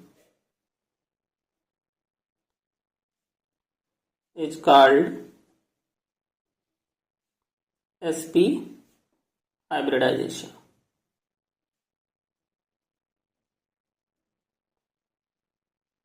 इस तरह से बेटा हम sp हाइब्रिडाइजेशन की जो थ्योरी है उसको लिख सकते हैं। ओके, अब बेटा sp हाइब्रिडाइजेशन में देखो एक s का ऑर्बिटल है और एक p का ऑर्बिटल है, दोनों मिक्स हो रहे हैं और फॉर्म कर रहे हैं टू न्यू हाइब्रिड ऑर्बिटल्स, जिनकी एनर्जी क्या होगी, सेम होगी। तो इस टाइप के हाइब्रिडाइजेशन को हम क्या कहेंगे, sp हाइब्रिडाइजेशन कहेंगे। कौन सी स्पीसीज हैं जो sp हाइब्रिडाइजेशन शो करती हैं? For example BeCl2, BeF2, HgCl2 etcetera. तो ये तो sp हाइब्रिडाइजेशन को हमने डिफाइन कर दिया, उसके एग्जाम्पल लिख दिए। अब इन स्पीसीज में sp हाइब्रिडाइजेशन कैसे है उसको हम फाइंड करते हैं। तो उसके लिए यहां पर हम लेते हैं BeCl2 को, बहुत ही ध्यान से समझना, बहुत ही इजी है। और BeCl2 में हमें हाइब्रिडाइजेशन फाइंड करना है कि sp हाइब्रिडाइजेशन है तो कैसे। तो बेटा Be जो है यहाँ पर क्या है, सेंट्रल एटम है। तो सबसे पहले हमें क्या करना है, Be लेना है और उसका इलेक्ट्रॉनिक कॉन्फ़िगरेशन करना है। तो Be का एटॉमिक नंबर होता है 4, हम इसका इलेक्ट्रॉनिक कॉन्फ़िगरेशन करेंगे तो 1s2 2s2, ये इसका हमने इलेक्ट्रॉनिक कॉन्फ़िगरेशन कर लिया। अब यहाँ पर क्या है कि sp हाइब्रिडाइजेशन हम पढ़ रहे हैं, तो यहाँ पर हम जो आउटर सेल के इलेक्ट्रॉन है उनको हम यहाँ पर यूज करेंगे। तो एक s के लिए हमने ऑर्बिटल बनाया और एक ऑर्बिटल हमने बनाया किसके लिए, p के लिए बनाया। अब p के लिए क्यों बनाया, क्योंकि sp पढ़ रहे हैं तो s का ऑर्बिटल और p का ऑर्बिटल। p में 3 ऑर्बिटल होते हैं, px py pz, है ना।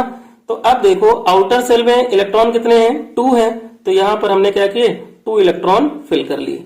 ये तो हो गई बेटा इसकी ग्राउंड स्टेट, ये क्या हुई, इसकी ग्राउंड स्टेट हो गई। अब यहां पर क्या होगा कि जब ये बेटा एक्साइटेड स्टेट में आएंगे, अब ये जब एक्साइटेड स्टेट में आएंगे तो s का जो ऑर्बिटल है उसका एक इलेक्ट्रॉन जंप करके p ऑर्बिटल में चला जाएगा। s का एक ऑर्बिटल कहां जाएगा, जंप करके p में चला जाएगा। तो एक ऑर्बिटल s का यूज हो गया और एक ऑर्बिटल p का यूज हो गया, और इन दोनों को देखें हम तो यहां पर इनकी एनर्जी क्या है, सेम है ना। तो ये क्या हो गई, एक्साइटेड स्टेट हो गई। तो एक्साइटेड स्टेट में हमें देखने को मिला कि s का एक ऑर्बिटल p के एक ऑर्बिटल में जाता है, ठीक है ना। तो यहां पर देखो sp हाइब्रिडाइजेशन शो हो रहा है, यहां पर क्या हुआ, sp हाइब्रिडाइजेशन हुआ। समझ में आ गया कैसे हमने BeCl2 में sp हाइब्रिडाइजेशन को फाइंड किया। अब बेटा जो sp हाइब्रिडाइजेशन होता है उसका जो s करेक्टर है, उसका जो s करेक्टर है वो 50% होता है, और जो p करेक्टर है वो भी हमारा क्या होता है, 50% होता है। यानी कि p करेक्टर 50% पार्टिसिपेट कर रहा है और s करेक्टर 50% पार्टिसिपेट कर रहा है। क्लियर हो गया। अब बात हम करें इसके शेप की, है ना। तो यहां पर हम लेते हैं किसको, Be को, और यहां पर हमने क्या किया, Cl ले लिया और यहाँ पे एक Cl ले लिया, ठीक है ना। अब आप ये कहोगे कि सर आपने स्ट्रेट बना दिया, हम चाहते तो इसको वी शेप में भी बना सकते थे। तो बेटा यहां पर अगर हम Be के साथ Cl2 को वी शेप में अरेंज करते तो क्या होता कि रिपल्सन जो होता वो बहुत ज्यादा हो जाता। क्या हो जाता, रिपल्सन ज्यादा हो जाता। तो हाइब्रिड ऑर्बिटल्स जो होते हैं बेटा वो क्या होते हैं, डायरेक्शनल होते हैं, और यहां पर 2 हाइब्रिड ऑर्बिटल्स हैं। तो जब ये 2 हाइब्रिड ऑर्बिटल्स हैं तो रिपल्सन को कम करने के लिए इनके इलेक्ट्रॉन क्या करेंगे, दूर जाएंगे। तो वी शेप से क्या हो जाएंगे, स्ट्रेट हो जाएंगे। यानी कि यहां पर इलेक्ट्रॉन क्या करते हैं, रिपल्सन करते हैं और मैक्सिमम डिस्टेंस जितनी होती है वहां तक जाते हैं, तो हमें इसका शेप मिल जाता है। तो जब ये वी शेप से कहां पहुंच गए, स्ट्रेट लाइन में पहुंच गए, तो इसका शेप जो हो गया बेटा वो लीनियर हो गया। इसका शेप कैसा हुआ? लीनियर हो गया। शेप कैसे आया समझ में आ गया?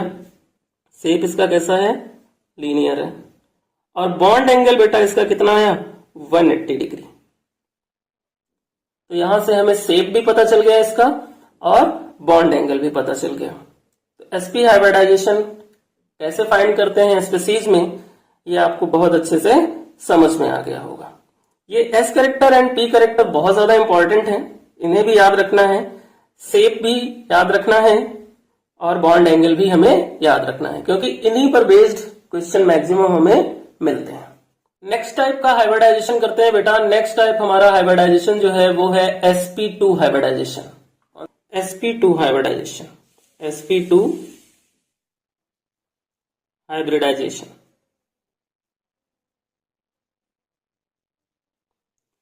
सो बेटा sp हाइब्रिडाइजेशन जब आपने पढ़ा तो वहां पर आपने थ्योरी लिखनी सीख ली कि अगर sp हाइब्रिडाइजेशन को हमें एक्सप्लेन करना है तो हम कैसे करेंगे। सो सेम थ्योरी रहेगी, मतलब थ्योरी का कंटेंट क्या रहेगा? सेम रहेगा, बस थोड़े से चेंजेस आएंगे और वो चेंजेस हम आपको यहाँ पे एक्सप्लेन करते हैं। देखो sp में 1s एंड 1p ऑर्बिटल्स जो होते थे वो मिक्स होते थे। sp2 है तो यहां पर 1s orbital and 2p orbital है ना, ये मिक्स होंगे और यहां पर हमें मिलेंगे कितने? 3 हाइब्रिड ऑर्बिटल्स मिलेंगे। 3 हाइब्रिड ऑर्बिटल्स मिलेंगे जो कि होंगे सेम एनर्जी के। इतना क्लियर हो गया? तो यहां पर क्या होगा? sp2 हाइब्रिडाइजेशन हो जाएगा। जब 1s and 2p orbital mix होंगे तो यहां पर बेटा क्या होगा? sp2 हाइब्रिडाइजेशन होगा और हमें 3 हाइब्रिड ऑर्बिटल्स मिलेंगे सेम एनर्जी के। इसके एग्जाम्पल की बात करें तो यहां पर एग्जाम्पल जो होगा बेटा वो हमारा bf3 हो गया, sp2 हाइब्रिडाइजेशन शो करता है। bcl3 हो गया, c6h6 हो गया, एक्सेट्रा। ये हमारी स्पीसीज जो है में sp2 हाइब्रिडाइजेशन होता है। अब यहां पर हम इन एग्जाम्पल्स में से एक एग्जाम्पल को लेते हैं और उससे हम shape, bond angle and character और हाइब्रिडाइजेशन को फाइंड करते हैं। कैसे? यहाँ पे हम लेते हैं bf3 को। क्या लिया हमने? bf3। तो हमें ये तो पता है कि bf3 क्या करना है? हाइब्रिडाइजेशन फाइंड करना है। और यहाँ पर हमें कितने हाइब्रिड ऑर्बिटल मिले हैं? 3 हाइब्रिड ऑर्बिटल मिले हैं। तो अगर हम इसका शेप बनाएं तो ये बोरान हमारा हो गया सेंट्रल एटम, फ्लोरीन हमारा हो गया 1, ये हमारा हो गया सेकंड फ्लोरीन और ये हो गया हमारा थर्ड फ्लोरीन, है ना। तो ट्राइगोनल शेप यहां पर बनता है, ट्राइगोनल शेप यहां पे बनता है और इसका जो बॉन्ड एंगल होता है बेटा वो होता है 120 डिग्री। कितना होता है? 120 डिग्री। अब आप ये कहोगे कि सर यहां पर कैसे ये डिसाइड हो गया कि यहां पर ट्राइगोनल शेप बनेगा? तो मैंने ये कहा था बेटा कि हाइब्रिड ऑर्बिटल्स जो होते हैं वो डायरेक्शनल होते हैं और यहां पर 3 हाइब्रिड ऑर्बिटल हैं, है ना। तो जब 3 हाइब्रिड ऑर्बिटल होंगे तो रिपल्सन को कम करने के लिए इलेक्ट्रॉन जितना दूर जा सकते हैं मैक्सिमम उतना दूर जाएंगे, है ना। तो यहां पर मैक्सिमम डिस्टेंस जो बनेगी वो ट्राइगोनल शेप में आ जाएगी, इसलिए इसका शेप कैसा है? ट्राइगोनल है। अगर हम हाइब्रिड ऑर्बिटल्स यहां पर बनाना चाहें कि इसका हाइब्रिड ऑर्बिटल्स कैसे होगा, तो ये हमारा एक एफ हो गया, ये हमारा हो गया सेकंड एफ और ये हमारा हो गया थर्ड एफ। डायग्राम बिल्कुल एग्जैक्ट नहीं बन रहे हैं, ठीक है ना। आप लोग जब बनाओ तो उन्हें अच्छे से बनाओ। और ये यहां पर इनका छोटा वाला लोब हो गया। तो ये हमारा क्या है? ये sp2 हाइब्रिड ऑर्बिटल्स हैं, sp2 हाइब्रिड ऑर्बिटल्स। कभी हाइब्रिड ऑर्बिटल्स अगर बनाने को आता है तो आप इसको ऐसे बनाओगे। क्लियर? तो यहां पर बेटा देखो इसका जो शेप निकल के आया, इसका जो शेप बना वो हो गया बेटा ट्राइगोनल प्लेनर, ट्राइगोनल प्लेनर। और इसका जो बॉन्ड एंगल है वो कितना हो गया? 120 डिग्री हो गया। बॉन्ड एंगल कितना हुआ? 120 डिग्री। अब यहां पर अगर हम S एंड P कैरेक्टर की बात करें तो S कैरेक्टर बेटा यहां पर कितना होगा?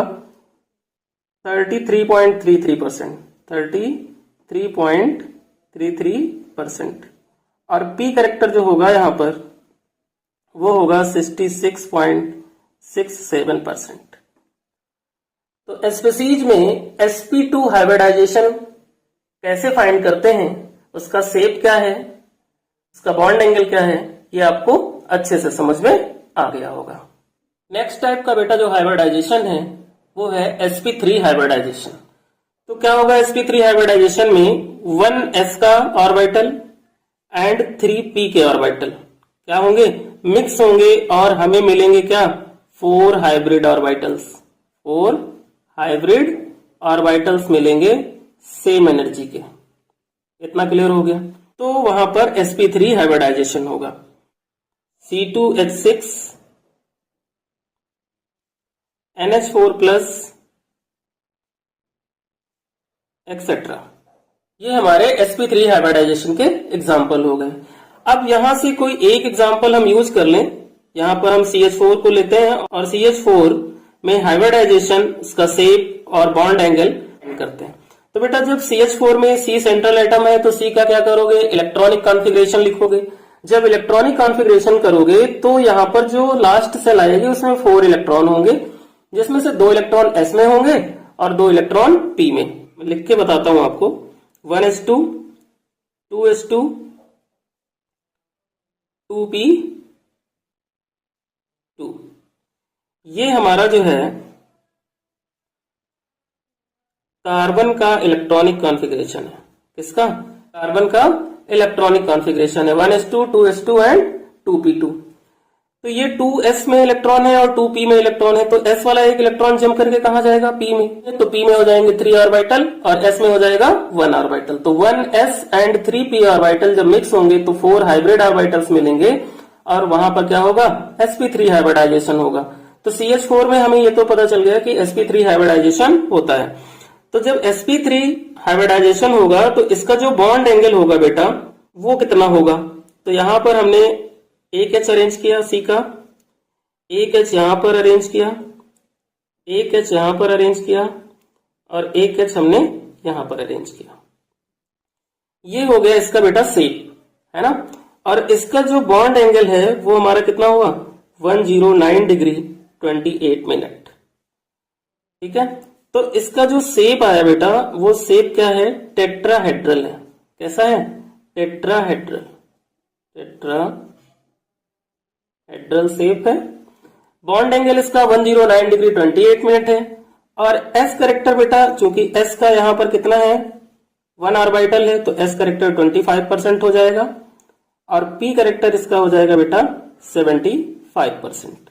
ये करेक्टर हम परसेंट में निकालते हैं, इसलिए जितने हाइब्रिड ऑर्बिटल होते हैं उनसे हम 100 को डिवाइड कर देते हैं। तो 100 बाई जब 4 करेंगे तो S के करेक्टर हमें मिलेंगे 25% और P का करेक्टर मिलेगा हमें 75%।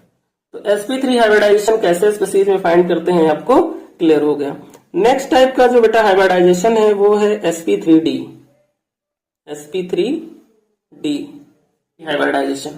सो बेटा sp3d हाइब्रिडाइजेशन में क्या होता है, तो यहां पर बेटा क्या होगा कि 1s orbital, 3p orbital and 1d orbital mix होंगे और हमें कितने ऑर्बिटल मिलेंगे हाइब्रिड, 5 हाइब्रिड ऑर्बिटल मिलेंगे, 5 हाइब्रिड ऑर्बिटल्स मिलेंगे। और जब 5 हाइब्रिड ऑर्बिटल्स मिलेंगे तो वहां पर sp3d हाइब्रिडाइजेशन होगा। Example PCl5। PCl5 में भी सेंट्रल एटम का हमें क्या करना है, हाइब्रिडाइजेशन फाइंड करना है। इसलिए हम यहां पर फास्फोरस का क्या करेंगे, इलेक्ट्रॉनिक कॉन्फ़िगरेशन करेंगे और जो उसके आउटर सेल में इलेक्ट्रॉन होंगे उन्हीं को हम मिक्स करेंगे, है ना। तो अगर हम फास्फोरस का इलेक्ट्रॉनिक कॉन्फ़िगरेशन करते हैं तो थर्ड सेल में हमारे पास 5 इलेक्ट्रॉन आते हैं, है ना, जिसमें P में 3 और S में 2 होते हैं। तो S का एक जंप करके कहां चला जाएगा, D में चला जाएगा जब वो एक्साइटेड स्टेट में आएगा। तो यहां पर sp3d हाइब्रिडाइजेशन हो जाता है। तो sp3d हाइब्रिडाइजेशन में जो शेप होता है बेटा वो होता है ट्राइगोनल बाइपिरामिडल। क्या होता है, ट्राइगोनल बाइपिरामिडल। कुछ ऐसा शेप होता है इसका, ट्राइगोनल बाइपिरामिडल। ये हमने ट्राइगोनल बना लिया। यहां पर हमने P को रखा और 5Cl यहां पर हैं।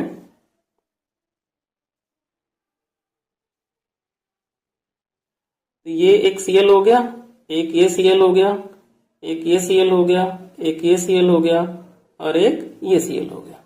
कुछ ऐसा शेप यहां पे बनता है। यहां पर बेटा दो बॉन्ड एंगल इसके होते हैं। एक इसका बॉन्ड एंगल होता है 120 डिग्री का और एक इसका बॉन्ड एंगल जो होता है वो होता है 90 डिग्री का। एक इसका बॉन्ड एंगल 90 डिग्री का होता है। तो यहां पर जो शेप मिला बेटा वो हमारा कैसा है? Trigonal bipyramidal. Trigonal bipyramidal. और bond angle 90 degree and 120 degree. और बेटा जो इसका एस कैरेक्टर होगा वो होगा हमारा 20%। पी कैरेक्टर जो होगा वो हमारा कितना होगा यहाँ पर 60%, क्योंकि P3 है। और डी कैरेक्टर भी हमारा कितना होगा 20% होगा। ठीक है ना, समझ में आ गया बेटा। सो बेटा नेक्स्ट टाइप का जो हाइब्रिडाइजेशन है हमारा वो है sp3d2 हाइब्रिडाइजेशन। वो है sp3d2 hybridisation. sp3d2 hybridisation. sp3d2 hybridisation में 1s 3p and 2d orbital जो होते हैं वो मिक्स होते हैं और हमें 6 हाइब्रिड ऑर्बिटल्स मिलते हैं। 6 हाइब्रिड ऑर्बिटल्स मिलते हैं जो कि कैसे होते हैं? सेम एनर्जी के होते हैं। तो बेटा जो 6 हाइब्रिड ऑर्बिटल्स हमें मिले इससे हो गया sp3d2 हाइब्रिडाइजेशन। यहां पर एग्जांपल लें तो एग्जांपल में SF6। अब SF6 में अगर हमें हाइब्रिडाइजेशन फाइंड करना है तो सल्फर का इलेक्ट्रॉनिक कॉन्फ़िगरेशन करें, आउटर मोस्ट शेल के इलेक्ट्रॉन देखें और फिर ऑर्बिटल्स बना करके उसकी ग्राउंड स्टेट बना करके फिर उसकी एक्साइटेड स्टेट बना करके हम वहां पर चेक कर सकते हैं, है ना। तो इतना लॉन्ग प्रोसेस में ना जा करके, क्योंकि वो प्रोसेस आपको पता है, आप अच्छे से समझ चुके हो, सभी के लिए कर सकते हो। हम डायरेक्ट SF6 के लिए sp3d2 हाइब्रिडाइजेशन का शेप एंड उसके कैरेक्टर्स को फाइंड करते हैं। तो बेटा जो SF6 होता है वो होता है ऑक्टाहेड्रल। कैसा होता है? ऑक्टाहेड्रल इसका शेप होता है। SF6 का शेप कैसा होता है बेटा? ऑक्टाहेड्रल शेप होता है ना। यहां पर ये S हो गया और ये इसकी बॉन्डिंग हो गई और ये इसकी बॉन्डिंग हो गई। तो यहां पर ये F6F यहां पर हमने अरेंज कर दिए। अब ये कैसा हुआ बेटा? हमारा ऑक्टाहेड्रल शेप है ना। तो यहां पर sp3d2 हाइब्रिडाइजेशन में जो शेप हमें मिला बेटा वो हमारा कैसा हुआ? ऑक्टाहेड्रल। और यहाँ S कैरेक्टर जो होगा बेटा वो 16, यहाँ जो S कैरेक्टर होगा बेटा वो 16.6% होगा। P कैरेक्टर जो होगा यहाँ पर वो 50% होगा एंड D कैरेक्टर जो होगा यहाँ पर वो 33.4% होगा। 33.4% होगा। सो बेटा sp3d2 हाइब्रिडाइजेशन हम कैसे फाइंड करेंगे इस स्पीशीज में, ये आपको समझ में आ गया होगा। नेक्स्ट टाइप का जो बेटा हमारा हाइब्रिडाइजेशन है वो है हमारा sp3d3 hybridisation. sp3d3 hybridisation.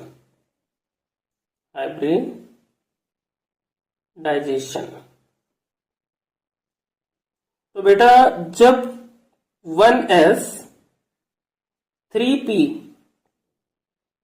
And 3d orbital जो है वो मिक्स होते हैं और हमें मिलते हैं 7 हाइब्रिड ऑर्बिटल्स। 7 hybrid orbitals. तो वहां पर sp3d3 हाइब्रिडाइजेशन होता है। इतना आपको समझ में आ गया होगा। ये बेटा जो sp3d हाइब्रिडाइजेशन है, इस हाइब्रिडाइजेशन में p जो है यहाँ पर वो बाय मिस्टेक 6 हो गया है। 60 होता है, यानी कि P का जो करेक्टर है वो यहाँ पर 60% होता है। सो बेटा sp3d3 हाइब्रिडाइजेशन का जो एग्जाम्पल है वो है हमारा IF7 एंड XeF6। अब इन दोनों एग्जाम्पल में से किसी एक एग्जाम्पल को हम यूज हैं, लाइक IF7 हमने लिया, तो IF7 के लिए हमें क्या बनाना है, sp3d3 हाइब्रिडाइजेशन के लिए शेप बनाना है और उसके spd कैरेक्टर फाइंड करने हैं।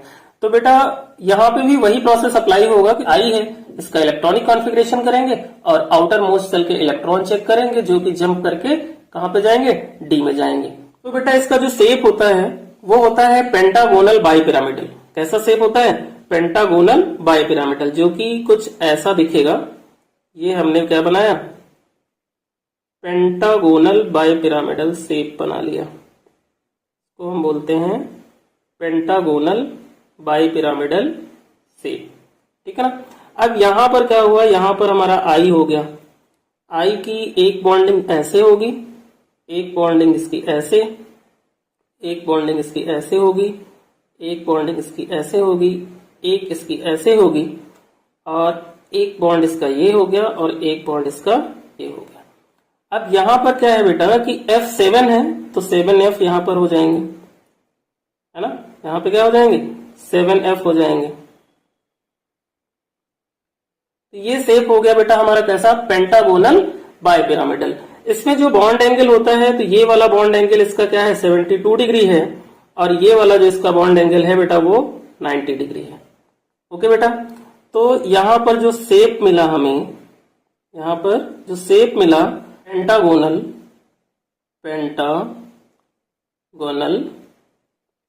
बाइपिरामिडल,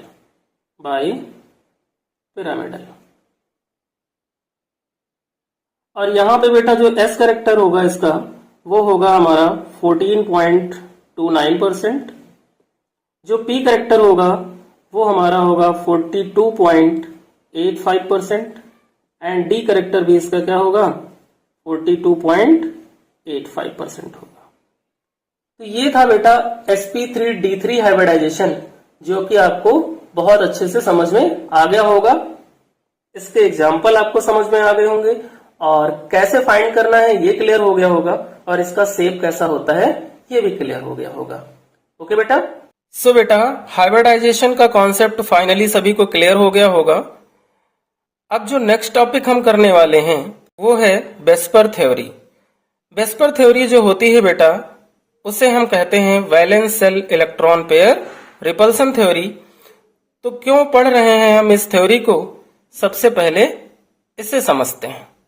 तो बेटा जो वेस्पर थ्योरी है वो एक्सप्लेन करती है किसी भी मॉलिक्यूल की ज्योमेट्री एंड शेप को, यानी कि वेस्पर थ्योरी हमें ये बताती है कि किसी भी मॉलिक्यूल का ज्योमेट्री एंड शेप कैसा होगा। क्लियर हो गया। अब हम एक मॉलिक्यूल लेते हैं और उस मॉलिक्यूल को लिखते हैं। फॉर एग्जांपल हमने H2O लिया, ये हमने H2O का मॉलिक्यूल लिया और कुछ इस टाइप से हमने इसको लिखा। अब H2O में H एंड ऑक्सीजन के बिटवीन एक बॉन्ड होगा और इसमें भी एक बॉन्ड होगा, और इसके पास अभी कितने, 2 लोन पेयर होंगे। कितने होंगे, 2 लोन पेयर। तो बेटा ये जो लोन पेयर हैं ये बॉन्ड की फॉर्मेशन में पार्टिसिपेट नहीं करते हैं।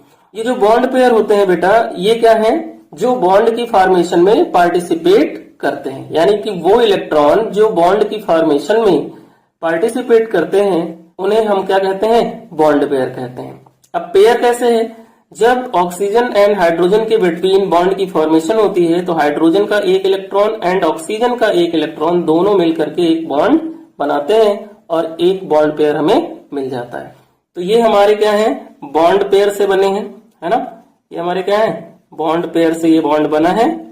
यानी कि H2O में अगर हम देखें तो हमारे पास 2 बॉन्ड पेयर हैं। कितने, 2 बॉन्ड पेयर हैं, और 2 हमारे पास क्या है, लोन पेयर है। क्लियर। तो वेस्पर थ्योरी क्या क्या एक्सप्लेन करती है, वेस्पर थ्योरी हमें बताती है किसी भी मॉलिक्यूल की ज्योमेट्री, और क्या बताती है, शेप, है ना। ये 2 चीजें हमें बताती है। अब ज्योमेट्री बेटा क्या होती है, ज्योमेट्री जो होती है वो डिस्क्राइब होती है bond length and bond angle से। किससे डिस्क्राइब होगी, bond length and bond angle से।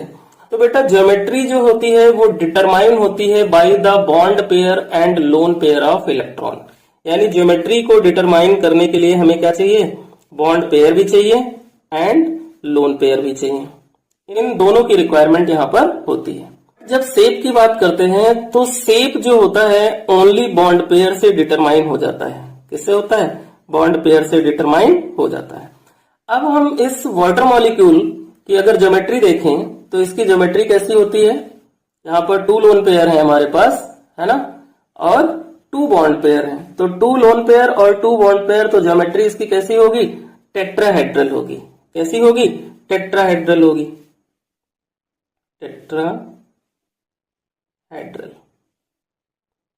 और शेप इसका बेटा होगा बेंट। कैसा होगा, शेप होगा इसका बेंट। तो ये तो बेटा हमने ये सीख लिया कि इस थ्योरी में हमें क्या पढ़ना है। तो 2 पॉइंट्स हमें यहाँ पे मिले जो कि हमें इस थ्योरी से पढ़ने हैं। एक तो किसी भी मॉलिक्यूल की ज्योमेट्री को पढ़ना है कि वो कैसे फाइंड होगी, और उसका शेप कैसे फाइंड होगा, ये हमें वेस्पर थ्योरी से पढ़ना है। अब बात आती है कि क्यों पढ़ना है। तो बेटे पढ़ना हमें इसलिए है क्योंकि जो हमारे कोवेलेंटली बॉन्डेड मॉलिक्यूल्स हैं उनकी ज्योमेट्री, उनका शेप कॉम्पिटिटिव एग्जाम या फिर 11th के एग्जाम में मैक्सिमम पूछे जाते हैं, और उन क्वेश्चंस को हम इजिली सॉल्व कर लें, इसलिए हमें इस थ्योरी को पढ़ना है। तो अब हम इसके पोस्टुलेट समझते हैं और फिर पोस्टुलेट की हेल्प से मॉलिक्यूल्स के ज्योमेट्री एंड शेप को हम फाइंड करना सीखेंगे। सो बेटा valence shell electron pair repulsion theory का फर्स्ट जो पोस्टुलेट है वो ये है कि electron pairs are repelled from each other and tend to stay away. यानी कि जो इलेक्ट्रॉन पेयर होते हैं वो रिपेल करते हैं एक दूसरे को। सेकेंड पॉइंट है कि different electron pairs have different type of repulsion. यानी कि जितने भी इलेक्ट्रॉन पेयर्स होते हैं सबका रिपल्सन जो होता है वो डिफरेंट होता है, और लोन पेयर का रिपल्सन सबसे ज्यादा होता है। उसके बाद लोन पेयर बॉन्ड पेयर का रिपल्सन होता है, फिर बॉन्ड पेयर का रिपल्सन होता है। इतना समझ में आ गया।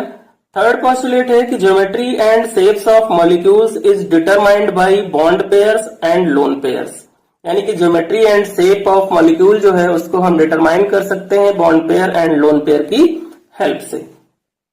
फोर्थ पॉइंट है कि if lone pair of molecules is 0, जब किसी भी मॉलिक्यूल में लोन पेयर कितने हों, 0 हों, तो ज्योमेट्री जो होगी उस मॉलिक्यूल की वो शेप के इक्वल होगी। यानी कि जो ज्योमेट्री होगी वही उसका शेप भी होगा।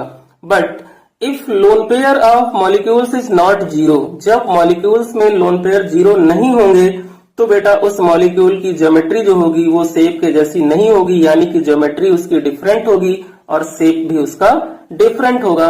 ये 4 पोस्टुलेट है बेटा वेस्पर थ्योरी के, जो कि आपको समझ में आ गए होंगे। अब हम इन्हीं पोस्टुलेट की हेल्प से मॉलिक्यूल्स की ज्योमेट्री एंड शेप को डिटरमाइन करते हैं। यहाँ पर बेटा एक इंपॉर्टेंट पॉइंट ये भी है कि वेस्पर थ्योरी हमें ज्योमेट्री एंड शेप को फाइंड करने में हेल्प करती है, और साथ साथ यहाँ पर बेटा bond pair, lone pair, hybridisation and bond angle, इन सभी को फाइंड कर सकते हैं। तो बेटा अब हम लेते हैं एग्जाम्पल, और एग्जाम्पल की हेल्प से हम इस वेस्पर थ्योरी को और अच्छे से समझते हैं। कि फर्स्ट एग्जाम्पल यहाँ पर बेटा मैं ले रहा हूँ किसका, HgCl2 का। HgCl2, Hg क्या होती है, मरकरी होती है ना। और HgCl2 का जो स्ट्रक्चर है वो Hg और Cl, एक इधर Cl, यानी कि Hg के राइट में एक Cl होगा और Hg के लेफ्ट में एक Cl होगा। तो ये तो हो गया इसका स्ट्रक्चर। अब यहाँ हम चेक करते हैं कि बॉन्ड पेयर कितने हैं, है ना। यहाँ पर चेक करते हैं कि बॉन्ड पेयर कितने हैं। बॉन्ड पेयर मैंने अभी बताया था बेटा कि जब Cl का इलेक्ट्रॉन Hg के इलेक्ट्रॉन से क्या करेगा, कंबाइंड होगा, तो वहां पर उन दोनों इलेक्ट्रॉनों से एक बॉन्ड बनेगा जिससे हम कहेंगे 1 बॉन्ड पेयर। तो Hg से 2 Cl अटैच्ड हैं, तो यहाँ पे बॉन्ड पेयर कितने हो गए, 2 हो गए। अब यहाँ पर बेटा चेक करो कि लोन पेयर कितने हैं। तो लोन पेयर यहाँ Hg पर एक भी नहीं है।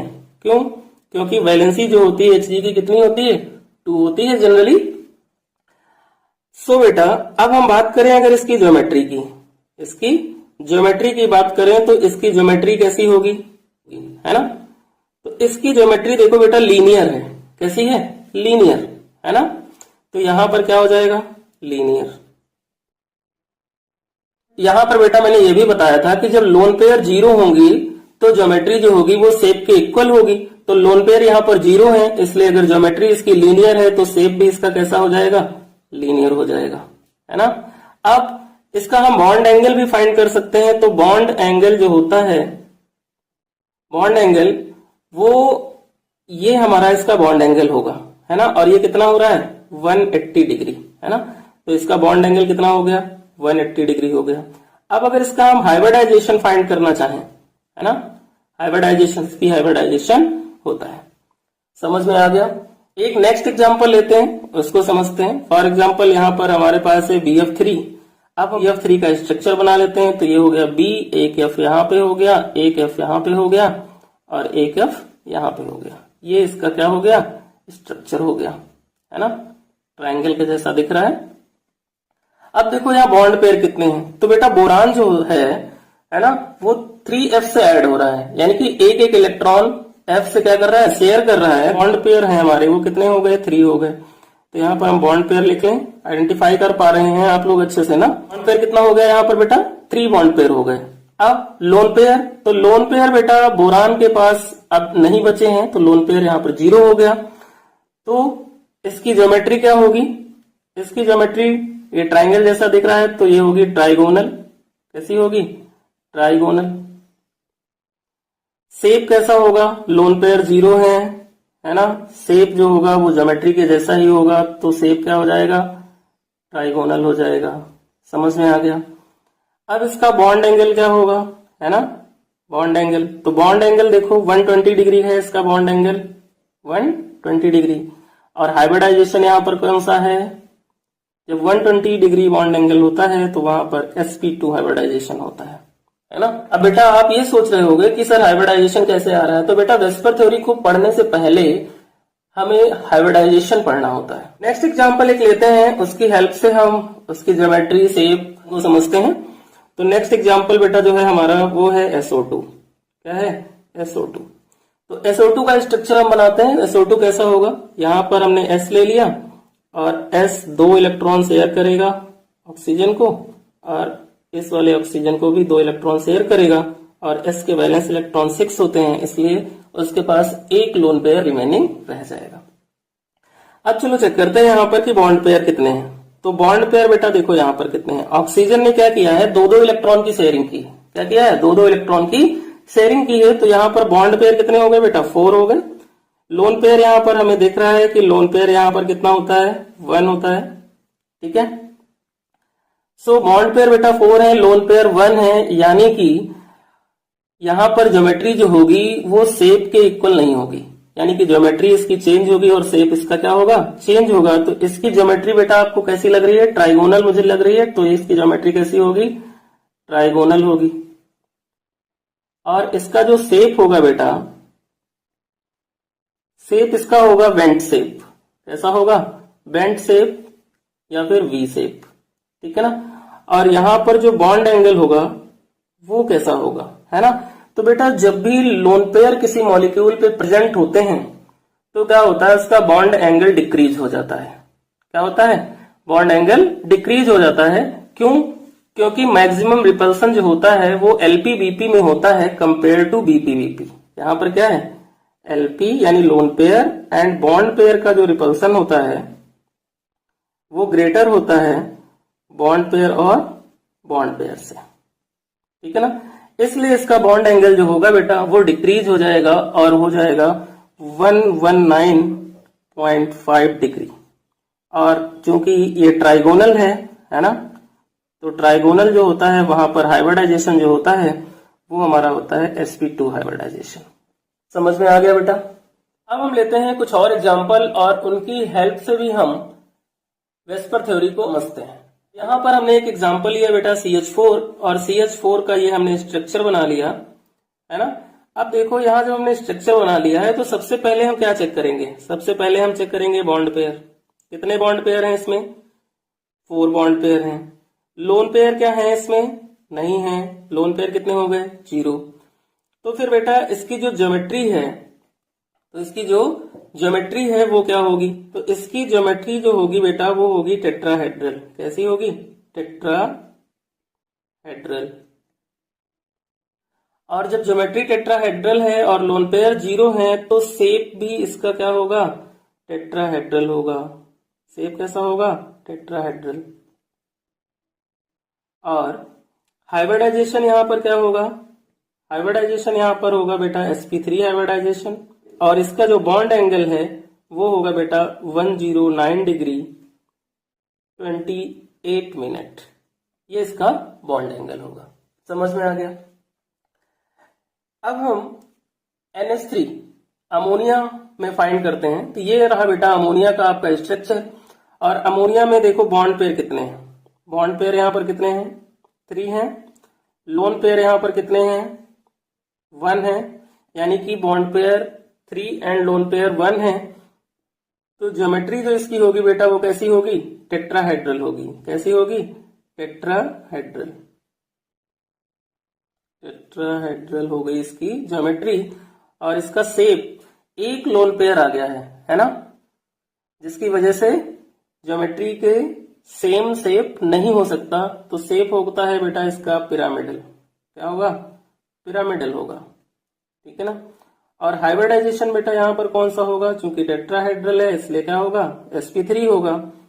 बट इसका जो बॉन्ड एंगल होगा बेटा वो लोन पेयर की वजह से क्या होगा, डिक्रीज हो जाएगा। तो 107 डिग्री हो जाएगा, है ना। क्योंकि लोन पेयर जो होते हैं बेटा जब बढ़ते जाते हैं तो बॉन्ड एंगल जो होता है वो कम होता चला जाता है।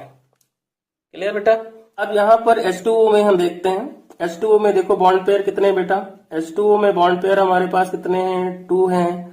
लोन पेयर कितने हैं, 2 हैं। क्लियर। तो ज्योमेट्री इसकी कैसी होगी, ज्योमेट्री इसकी बेटा होगी टेट्राहेड्रल, है ना, टेट्राहेड्रल। बट शेप इसका क्या होगा, चेंज होगा, क्योंकि लोन पेयर 0 नहीं है। तो इसका जो शेप होता है बेटा वो होता है वेंट शेप। क्या होता है, वेंट शेप होता है या वी शेप होता है। और टेट्राहेड्रल है तो हाइब्रिडाइजेशन जो होगा वो हमारा होगा sp3 हाइब्रिडाइजेशन। और इसका बॉन्ड एंगल बेटा और कम होगा क्योंकि यहां पर 2 लोन पेयर्स हैं, 104.5 डिग्री। अब नेक्स्ट टॉपिक करते हैं बेटा बॉन्ड पैरामीटर्स। तो बेटा बॉन्डिंग पैरामीटर्स में हम पढ़ते हैं bond angle, bond enthalpy and bond length. ये 3 टॉपिक जो है हमारे वो बॉन्डिंग पैरामीटर्स के हैं। सो स्टार्ट करते हैं। फर्स्ट टॉपिक बॉन्ड पैरामीटर का है हमारा बॉन्ड एंगल। बॉन्ड एंगल क्या होते हैं बॉन्ड एंगल बेटा, bond angle is the minimum angle between 2 bonded atom. यानी कि किसी भी मॉलिक्यूल का जब हम स्ट्रक्चर ड्रा करते हैं तो उस स्ट्रक्चर में 2 बॉन्डेड एटम के बीच का जो मिनिमम एंगल होता है उसी को हम बॉन्ड एंगल कहते हैं। समझ में आ गया।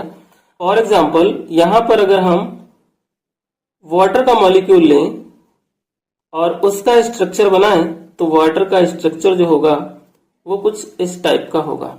अब यहां पर क्या हुआ कि ऑक्सीजन ने अपने एक इलेक्ट्रॉन की हाइड्रोजन से शेयरिंग की और इस ऑक्सीजन के पास 2 इलेक्ट्रॉन पेयर बच गए और हमें इस H2O मॉलिक्यूल का बॉन्ड एंगल बताना है।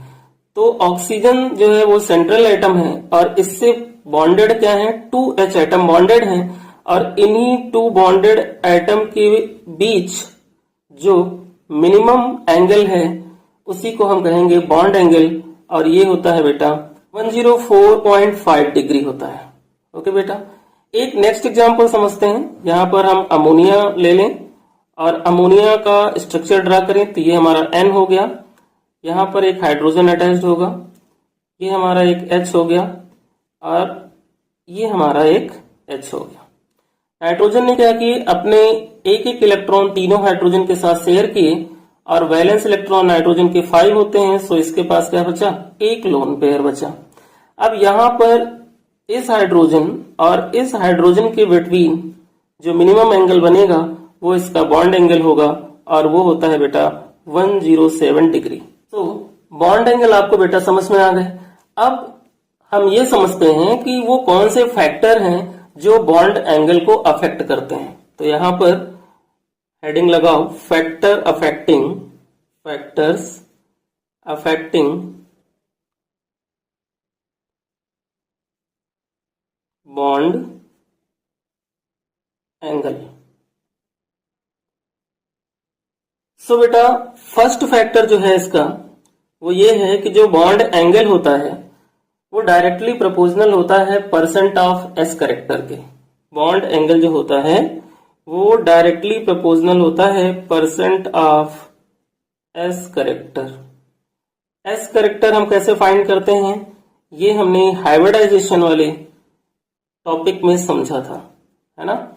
हाइब्रिडाइजेशन टॉपिक पर हमने एक सेपरेट वीडियो बना रखी है। अगर आपने हाइब्रिडाइजेशन नहीं पढ़ रखा है तो आपको मैं डिस्क्रिप्शन बॉक्स में लिंक दे दूंगा, वहां से जाकर के आप हाइब्रिडाइजेशन का वीडियो देखें और हाइब्रिडाइजेशन कैसे फाइंड करते हैं उसके कॉन्सेप्ट को समझें। तो बेटा बॉन्ड एंगल जो है वो डायरेक्टली प्रोपोर्शनल किसके है, परसेंट एस करेक्टर के है, यानी कि जिसका एस करेक्टर सबसे ज्यादा होगा उसका बॉन्ड एंगल ज्यादा होगा। तो सबसे ज्यादा एस करेक्टर उसका होता है जिस मॉलिक्यूल में sp हाइब्रिडाइजेशन होता है, उससे कम उसका होता है जिसमें sp2 हाइब्रिडाइजेशन होता है, और उससे कम उसका होता है जिसमें sp3 हाइब्रिडाइजेशन होता है। यानी कि ऐसे मॉलिक्यूल्स जो sp2 हाइब्रिडाइज्ड हैं उनका जो बॉन्ड एंगल होगा वो ज्यादा होगा, क्योंकि sp में s करेक्टर जो है वो 50% होता है। क्लियर हो गया। If lone pair is zero, if lone pair is zero, अगर मॉलिक्यूल में लोन पेयर क्या है, जीरो है, तो वहां पर जो बेटा बॉन्ड एंगल है हमारा, वहां पे जो बॉन्ड एंगल है वो डिपेंड करेगा, bond angle depends just on hybridisation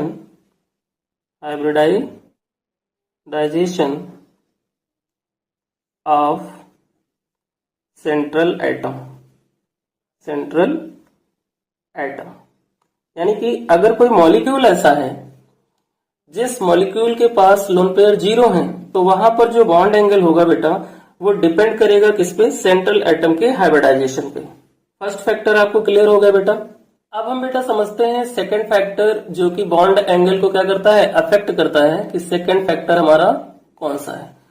सो बेटा सेकंड फैक्टर हमारा जो है वो ये है कि जब लोन पेयर एंड हाइब्रिडाइजेशन दोनों सेम हो, जब लोन पेयर यानी कि if lone pair and hybridisation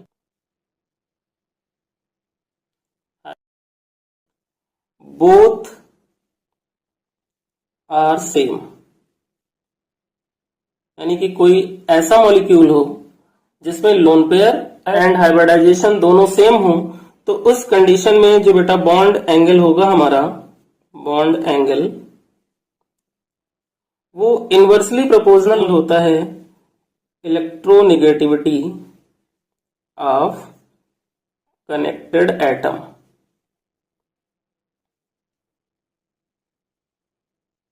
इतना समझ में आ गया बेटा आपको। फॉर एग्जाम्पल कैसे, यहां पे हम अगर H2O लें, क्या लें, H2O का एक एग्जाम्पल ले लें, और एक एग्जाम्पल हमने ले लिया यहां पर F2O का। ये दो एग्जाम्पल लिए। अब देखो यहां पर ऑक्सीजन ने एक एक इलेक्ट्रॉन शेयर करके दो हाइड्रोजन को अटैच किया है, और यहां पर भी ऑक्सीजन ने एक एक इलेक्ट्रॉन शेयर करके दो अटैच किया है। तो कंडीशन क्या है कि if lone pair and hybridization both are same, तो यहाँ पर बेटा क्या है कि टू लोन पेयर ऑक्सीजन के पास है और टू अटैच्ड एटम है, तो टोटल हाइब्रिड ऑर्बिटल कितने हुए, 4 हुए। तो यहाँ पर भी sp3 हाइब्रिडाइजेशन हो गया और F2O में भी sp3 हाइब्रिडाइजेशन हो गया। तो यहाँ अगर हम देखें तो दो लोन पेयर H2O के पास है, दो लोन पेयर क्या है, F2O के पास है, टू अटैच्ड एटम है H2O में, टू अटैच्ड एटम है F2O में। तो यहाँ पर लोन पेयर एंड हाइब्रिडाइजेशन दोनों क्या हो गए, सेम हो गए, क्योंकि दोनों ही क्या है, sp3 हाइब्रिडाइज्ड हैं। तो इस कंडीशन में जो बॉन्ड एंगल होता है वो इनवर्सली प्रोपोर्शनल होता है इलेक्ट्रोनेगेटिविटी ऑफ कनेक्टेड एटम। तो कनेक्टेड एटम यहाँ पर H2 कनेक्ट है, यहाँ पर F2 कनेक्ट है ना। तो जितनी इलेक्ट्रोनेगेटिविटी कनेक्टेड एटम की कम होगी, बॉन्ड एंगल उतना ही ज्यादा होगा। तो हाइड्रोजन की जो इलेक्ट्रोनेगेटिविटी है वो फ्लोरीन से क्या है, कम है, इसलिए बॉन्ड एंगल जो होगा वो H2O का F2O से ज्यादा होगा। एग्जाम्पल समझ में आ गया। तो थर्ड फैक्टर है बेटा इसका bond angle directly proportional to size of attached atom. और इसके लिए हमने एग्जाम्पल लिए कौन से, Cl2O एंड F2O। अब इन एग्जाम्पल से समझते हैं कि बॉन्ड एंगल जो है वो directly proportional size of attached atom कैसे है। तो बेटा यहाँ ऑक्सीजन क्या है, दोनों में सेंट्रल एटम है, और अटैच्ड एटम एक में Cl है और एक में F है।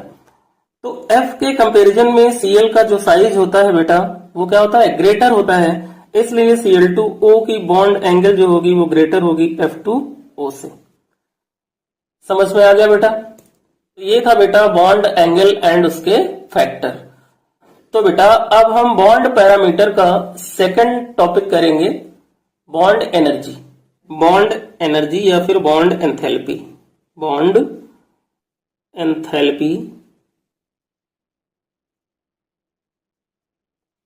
या फिर हम इससे कह सकते हैं बॉन्ड एनर्जी।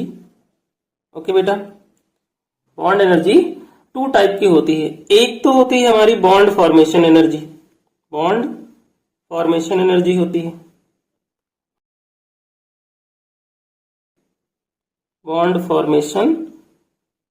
होती है। और सेकंड जो होती है बेटा हमारी वो होती है बॉन्ड डिसोसिएशन एनर्जी।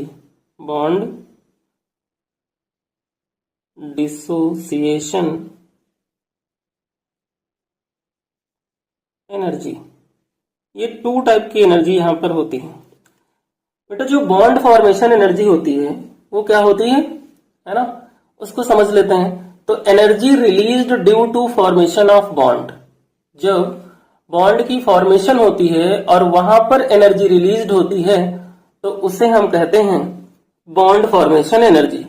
और इसके लिए डेल्टा जो होता है वो माइनस होता है। बॉन्ड डिसोसिएशन एनर्जी क्या होती है इसको समझते हैं। तो energy required to break any bond, किसी भी बॉन्ड को ब्रेक करने के लिए जो रिक्वायर्ड एनर्जी होती है उसे हम बोलते हैं बॉन्ड डिसोसिएशन एनर्जी। और उसके लिए जो डेल्टा होता है वो कैसा होता है, पॉजिटिव होता है। तो टू टाइप की होती है बेटा हमारी बॉन्ड एंथैल्पी या बॉन्ड एनर्जी। अब कौन से फैक्टर हैं जो बॉन्ड एंथैल्पी को अफेक्ट करते हैं उनको समझते हैं। तो factor affecting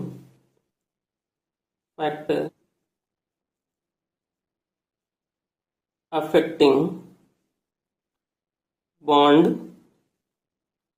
enthalpy.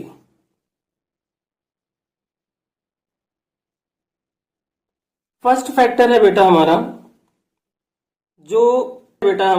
Bond energy inversely proportional size of atom. यानी कि बॉन्ड एनर्जी जो है वो इनवर्सली प्रोपोर्शनल होती है किसके, साइज ऑफ एटम के, है ना। कैसे होती है एग्जाम्पल समझते हैं। तो एग्जाम्पल लेते हैं हम इसका और एग्जाम्पल से समझते हैं कि साइज ऑफ एटम जितना कम होगा उतनी ही क्या होगी, बॉन्ड एनर्जी ज्यादा होगी। तो बेटा Cl2 की अगर हम बात करें और Br2 की बात करें तो Cl2 का साइज जो है वो Br से क्या होता है, कम होता है। तो एटम का साइज जब कम होगा तो बॉन्ड एंथैल्पी क्या हो जाएगी, ज्यादा हो जाएगी। तो यहाँ Cl2 की बॉन्ड एंथैल्पी क्या हुई, Br2 से ज्यादा हो गई। एक तो ये फैक्टर हो गया। सेकंड फैक्टर जो है बेटा हमारा वो है bond enthalpy directly proportional percent of S character.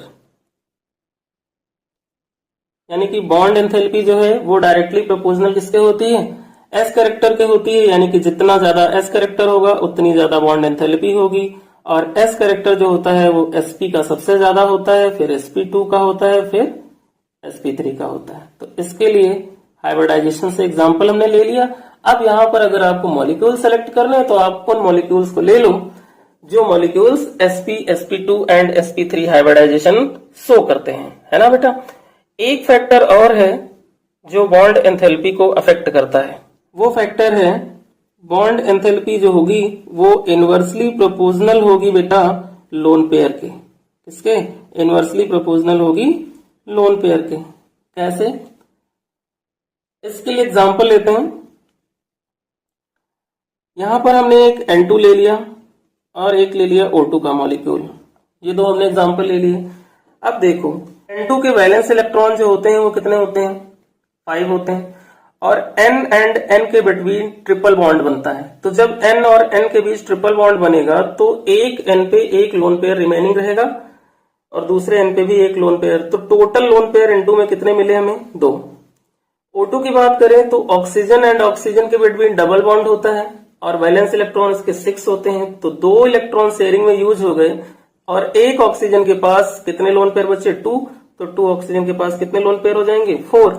यानी कि O2 के पास ज्यादा लोन पेयर हैं एज कंपेयर टू नाइट्रोजन। तो यहां कह रहा है कि लोन पेयर जिसके कम होंगे उसकी बॉन्ड एंथैल्पी ज्यादा होगी। तो N2 के पास लोन पेयर कम है, इसलिए यहाँ N2 की बॉन्ड एंथैल्पी क्या होगी? ज्यादा होगी। किससे? O2 से। समझ में आ गया बेटा? अब हम करते हैं बेटा थर्ड टॉपिक बॉन्डिंग पैरामीटर का, बॉन्ड लेंथ। सो बेटा बॉन्ड लेंथ क्या होती है, सबसे पहले उसे समझते हैं। Average distance between two bonded atom are called bond length. यानी कि टू बॉन्डेड एटम के बीच की जो एवरेज डिस्टेंस होती है उसे हम कहते हैं बॉन्ड लेंथ। समझ में आ गया आपको? अब हम समझते हैं बेटा बॉन्ड लेंथ को अफेक्ट करने वाले फैक्टर। सो बेटा फर्स्ट फैक्टर है हमारा बॉन्ड लेंथ जो होती है वो इनवर्सली प्रोपोर्शनल होती है। बॉन्ड लेंथ इनवर्सली प्रोपोर्शनल होती है percent of S character. Okay, कैसे बेटा? जब कार्बन 4 सिंगल बॉन्ड की फॉर्मेशन करता है तो वहां पर क्या होता है? 4 सिग्मा बॉन्ड बनते हैं और sp3 हाइब्रिडाइजेशन होता है। बट जब कार्बन 1 डबल बॉन्ड की फॉर्मेशन करता है तो वहां पर बेटा क्या होता है? 3 sigma bond and 1 pi bond होता है, तो sp2 हाइब्रिडाइजेशन होता है। और कार्बन जब 2 पाई बॉन्ड की फॉर्मेशन करता है तो वहां पर sp हाइब्रिडाइजेशन होता है। तो बेटा जब कार्बन sp3 हाइब्रिडाइजेशन शो करता है तो वहां पर जो s कैरेक्टर होता है वो कितना होता है? 25% होता है। sp2 में क्या है? s कैरेक्टर जो होता है वो 33.33% होता है और sp में s कैरेक्टर जो होता है वो 50% होता है। तो यहाँ पर फैक्टर जो हम पढ़ रहे हैं वो क्या है? Bond length inversely proportional S character, है ना? तो परसेंट ऑफ एस कैरेक्टर जिसका सबसे कम होगा उसकी बॉन्ड लेंथ क्या होगी? सबसे ज्यादा होगी। तो एस कैरेक्टर किसमें कम है? जिसमें कार्बन पर sp3 हाइब्रिडाइजेशन है। ठीक है ना? तो ये बॉन्ड लेंथ सबसे ज्यादा शो करेगा, sp2 वाला उससे कम करेगा और sp3 वाला सबसे कम करेगा।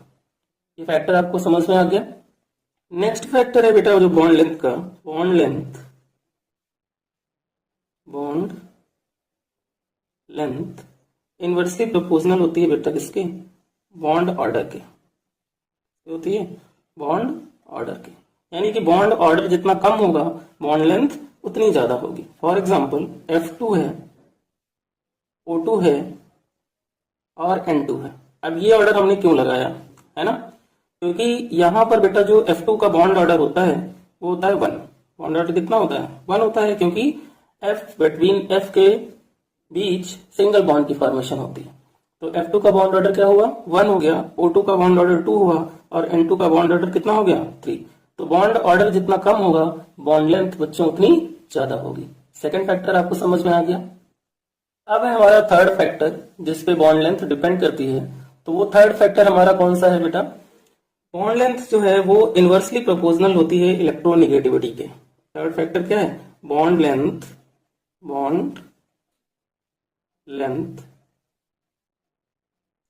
Inversely proportional electronegativity.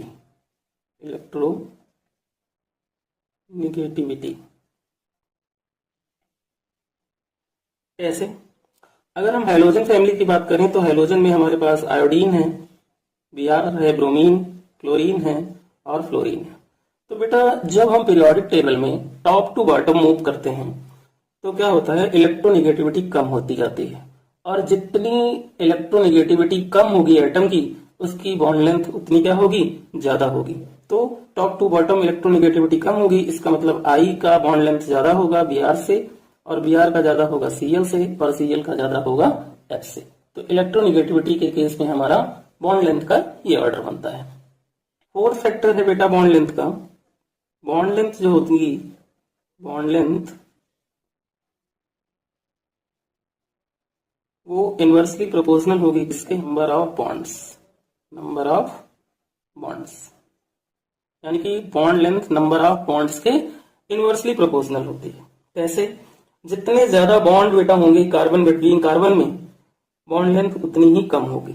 जैसे कि carbon single bond carbon, carbon double bond carbon and carbon triple bond carbon, है ना।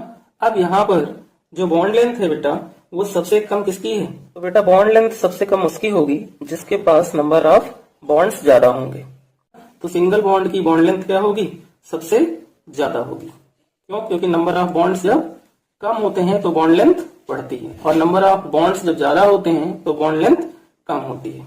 तो यहाँ पर बेटा क्या है, बॉन्ड लेंथ किसकी ज्यादा होगी, जिसके पास कम बॉन्ड होंगे, है ना। यानी कार्बन बिटवीन कार्बन जो सिंगल बॉन्ड है उसकी बॉन्ड लेंथ सबसे ज्यादा होगी, डबल वाले की उससे कम होगी और ट्रिपल वाले की उससे कम होगी। ऐसा इसलिए होता है क्योंकि यहाँ पर इलेक्ट्रॉनिक अट्रैक्शन जो होता है वो सबसे ज्यादा ट्रिपल बॉन्ड में होता है। क्यों, क्योंकि ट्रिपल बॉन्ड में 3 बॉन्ड की फॉर्मेशन के लिए 6 इलेक्ट्रॉन यूज होते हैं और डबल बॉन्ड में 4 और सिंगल बॉन्ड में 2 इलेक्ट्रॉन। तो इलेक्ट्रॉनिक अट्रैक्शन की वजह से ऐसा होता है कि कार्बन सिंगल बॉन्ड कार्बन की बॉन्ड लेंथ सबसे ज्यादा होती है। नेक्स्ट फैक्टर बेटा हमारा लास्ट फैक्टर है बॉन्ड लेंथ को फाइंड करने का, और वो है बेटा बॉन्ड लेंथ जो होगी वो डायरेक्टली प्रोपोर्शनल होगी साइज ऑफ एटम की। सो बेटा फिफ्थ जो फैक्टर है हमारा वो है bond length, bond length directly proportional to size of atom, size of atom, ये हमारा नेक्स्ट फैक्टर है। Size of atom that means forming covalent bond, जहां पर कोवैलेंट बॉन्ड की फॉर्मेशन हो रही हो, फॉर्मिंग कोवैलेंट बॉन्ड। कैसे, सपोज करो कि हमारे पास एक HI है, एक HBr है, एक हमारा HCl है और एक हमारा है HF। यहाँ पर कोवैलेंट बॉन्ड की फॉर्मेशन हो रही है। तो इसने ये कहा है कि बॉन्ड लेंथ जो है वो डायरेक्टली प्रोपोर्शनल है साइज ऑफ एटम, यानी जिस एटम का साइज जितना बड़ा होगा उसकी बॉन्ड लेंथ उतनी ज्यादा होगी। तो on moving down the group periodic table में जो आयोडीन है उसका साइज सबसे बड़ा होता है, तो इसलिए यहाँ पर जो बॉन्ड लेंथ का ऑर्डर होगा HI का सबसे ज्यादा होगा, HBr का उससे कम होगा, HCl का उससे कम होगा और फिर HF का होगा। सो बेटा बॉन्ड पैरामीटर्स के तीनों पॉइंट आपको क्लियर हो गए होंगे। अब हम नेक्स्ट टॉपिक करते हैं बेटा polar and non polar covalent bond. तो सबसे पहले हम डिस्कस करते हैं पोलर कोवैलेंट बॉन्ड को। तो बेटा पोलर कोवैलेंट बॉन्ड की फॉर्मेशन उस कंडीशन में होती है जब इलेक्ट्रॉन अनइक्वली शेयर्ड होते हैं बिटवीन 2 डिफरेंट एटम। क्या कंडीशन है, when electron unequally shared between 2 different atom। इस कंडीशन में बेटा पोलर कोवैलेंट बॉन्ड की फॉर्मेशन होती है। फॉर एग्जाम्पल अगर हम यहाँ पे एग्जाम्पल लें HCl का, तो H एंड Cl के बिटवीन कौन सा बॉन्ड बनता है बेटा, कोवैलेंट बॉन्ड बनता है। अब यहाँ पर कैसे पता चलेगा कि ये पोलर मॉलिक्यूल है और यहाँ पर बनने वाला जो बॉन्ड है वो पोलर कोवैलेंट बॉन्ड है। तो उसके लिए क्या करेंगे, यहाँ पर हम देखेंगे कि इन दोनों एलिमेंट में H एंड Cl में मोर इलेक्ट्रोनेगेटिव कौन है, क्योंकि जो मोर इलेक्ट्रोनेगेटिव होगा वो शेयर्ड पेयर इलेक्ट्रॉन को अपनी तरफ खींचेगा। तो Cl जो है वो H के कंपैरिजन में मोर इलेक्ट्रोनेगेटिव है, इसलिए क्या करेगा, शेयर्ड पेयर इलेक्ट्रॉन को अपनी तरफ पुल करेगा, जिससे क्या होगा Cl पे पार्शियल नेगेटिव चार्ज और H पे पार्शियल पॉजिटिव चार्ज डेवलप हो जाएगा। तो यहाँ पर क्या हुआ बेटा, इस मॉलिक्यूल में पोलैरिटी डेवलप हो गई। क्यों, क्योंकि यहाँ पे 2 पोल्स बन गए, एक नेगेटिव पोल्स बना और एक हमारा पॉजिटिव पोल बना। इतना समझ में आ गया बेटा कि पोलर कोवैलेंट बॉन्ड कैसे बनता है। अदर एग्जाम्पल में जैसे कि HF है हमारा, HF हमारा पोलर कोवेलेंट बॉन्ड बनाता है, या हम ये कहें कि HF हमारा पोलर मॉलिक्यूल है, HCl है, HI है, एक्सेट्रा। अब बेटा यहाँ पर क्या है कि इसका मेन फैक्ट जो है वो ये है, यहाँ पर इसका मेन फैक्ट ये है कि कभी भी अगर हमें ये फाइंड करना है कि पोलर कोवैलेंट बॉन्ड किसमें बनता है या कौन सा ऐसा मॉलिक्यूल है जो पोलर आता है, तो वहां पर हम चेक करेंगे कि इलेक्ट्रोनेगेटिविटी डिफरेंस मोर किसकी है। क्या करेंगे, चेक क्या करेंगे कि इलेक्ट्रोनेगेटिविटी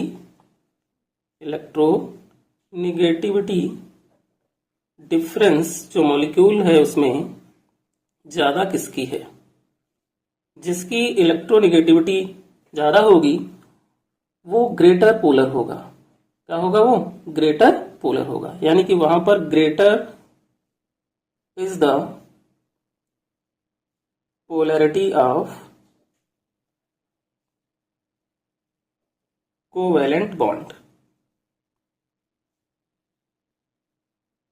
इस पॉइंट का मतलब आप समझ गए। दैट मीन्स कि अगर हमारे पास कोई भी पोलर मॉलिक्यूल है तो उस पोलर मॉलिक्यूल में इलेक्ट्रोनेगेटिविटी डिफरेंस हमें चेक करना है। जिस एलिमेंट की इलेक्ट्रोनेगेटिविटी ज्यादा होगी उसकी पोलैरिटी भी ज्यादा होगी, यानी कि उसमें बनने वाला कोवैलेंट बॉन्ड जो होगा वो सबसे ज्यादा पोलर होगा। अगर हम यहाँ पर पोलैरिटी का ऑर्डर फाइंड करना चाहें, किसमें, HF में, HCl में, HBr में एंड HI में, यहां पर अगर हमें ऑर्डर लगाने को कहे कि कौन सा है जिसकी पोलैरिटी सबसे ज्यादा है या कौन सा ऐसा मॉलिक्यूल है जिसका कोवैलेंट बॉन्ड ग्रेटर पोलर है, तो बेटा अक्रॉस अ पीरियड जब हम पीरियोडिक टेबल में लेफ्ट टू राइट मूव करते हैं तो इलेक्ट्रोनेगेटिविटी ऑफ एलिमेंट क्या होती है, इंक्रीज हो जाती है। बट जब on moving down the group हम जाते हैं तो इलेक्ट्रोनेगेटिविटी क्या होती है, डिक्रीज हो जाती है। तो ये FCl, Br एंड I जो है ये हैलोजन फैमिली के एलिमेंट हैं और सेम ग्रुप के हैं, इसलिए जब हम on moving down the group move करेंगे तो क्या होगा कि HF जो होगा उसकी पोलैरिटी जो होगी सबसे ज्यादा होगी, फिर HCl की होगी, फिर HBr की होगी और फिर HI की होगी। क्यों, क्योंकि F की इलेक्ट्रोनेगेटिविटी सबसे ज्यादा है, उसके बाद Cl की, फिर Br एंड HI की। यहाँ पर एक क्वेश्चन आपको एग्जाम में और मिलता है कि HN जो होता है बेटा, HN जो होता है वो लेस पोलर होता है। क्या होता है, लेस पोलर होता है, किससे, HF से एंड HO से। ऐसा क्यों, इस पे एक रीजनिंग क्वेश्चन बनता है। तो उसका रीजन ये है कि अक्रॉस अ पीरियड बेटा इलेक्ट्रोनेगेटिविटी जो है वो इंक्रीज हो जाती है और ये नाइट्रोजन, फ्लोरीन एंड ऑक्सीजन ये तीनों सेम पीरियड के हैं, इसलिए जब लेफ्ट टू राइट हम मूव करेंगे तो वहां पर क्या होगा, इलेक्ट्रोनेगेटिविटी इंक्रीज हो जाएगी। इसलिए HN जो होगा वो लेस पोलर होगा HF एंड HO से। तो पोलर कोवैलेंट बॉन्ड क्या होते हैं ये आपको बेटा अच्छे से समझ में आ गया होगा। अब हम बेटा बात करते हैं नॉन पोलर कोवैलेंट बॉन्ड की, कि नॉन पोलर कोवैलेंट बॉन्ड क्या होते हैं और ये कैसे बनते हैं। तो बेटा नॉन पोलर बॉन्ड जो है तब बनते हैं जब electron are equally shared between two same atom. कब बनेंगे, जब इलेक्ट्रॉन आर इक्वली शेयर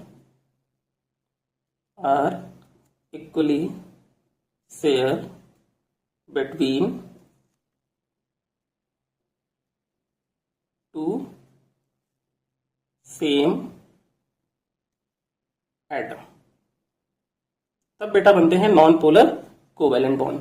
यानी कि जब हमारे पास ऐसे मॉलिक्यूल होंगे जो सेम एटम के बने होंगे, like H2, N2, O2 etcetera.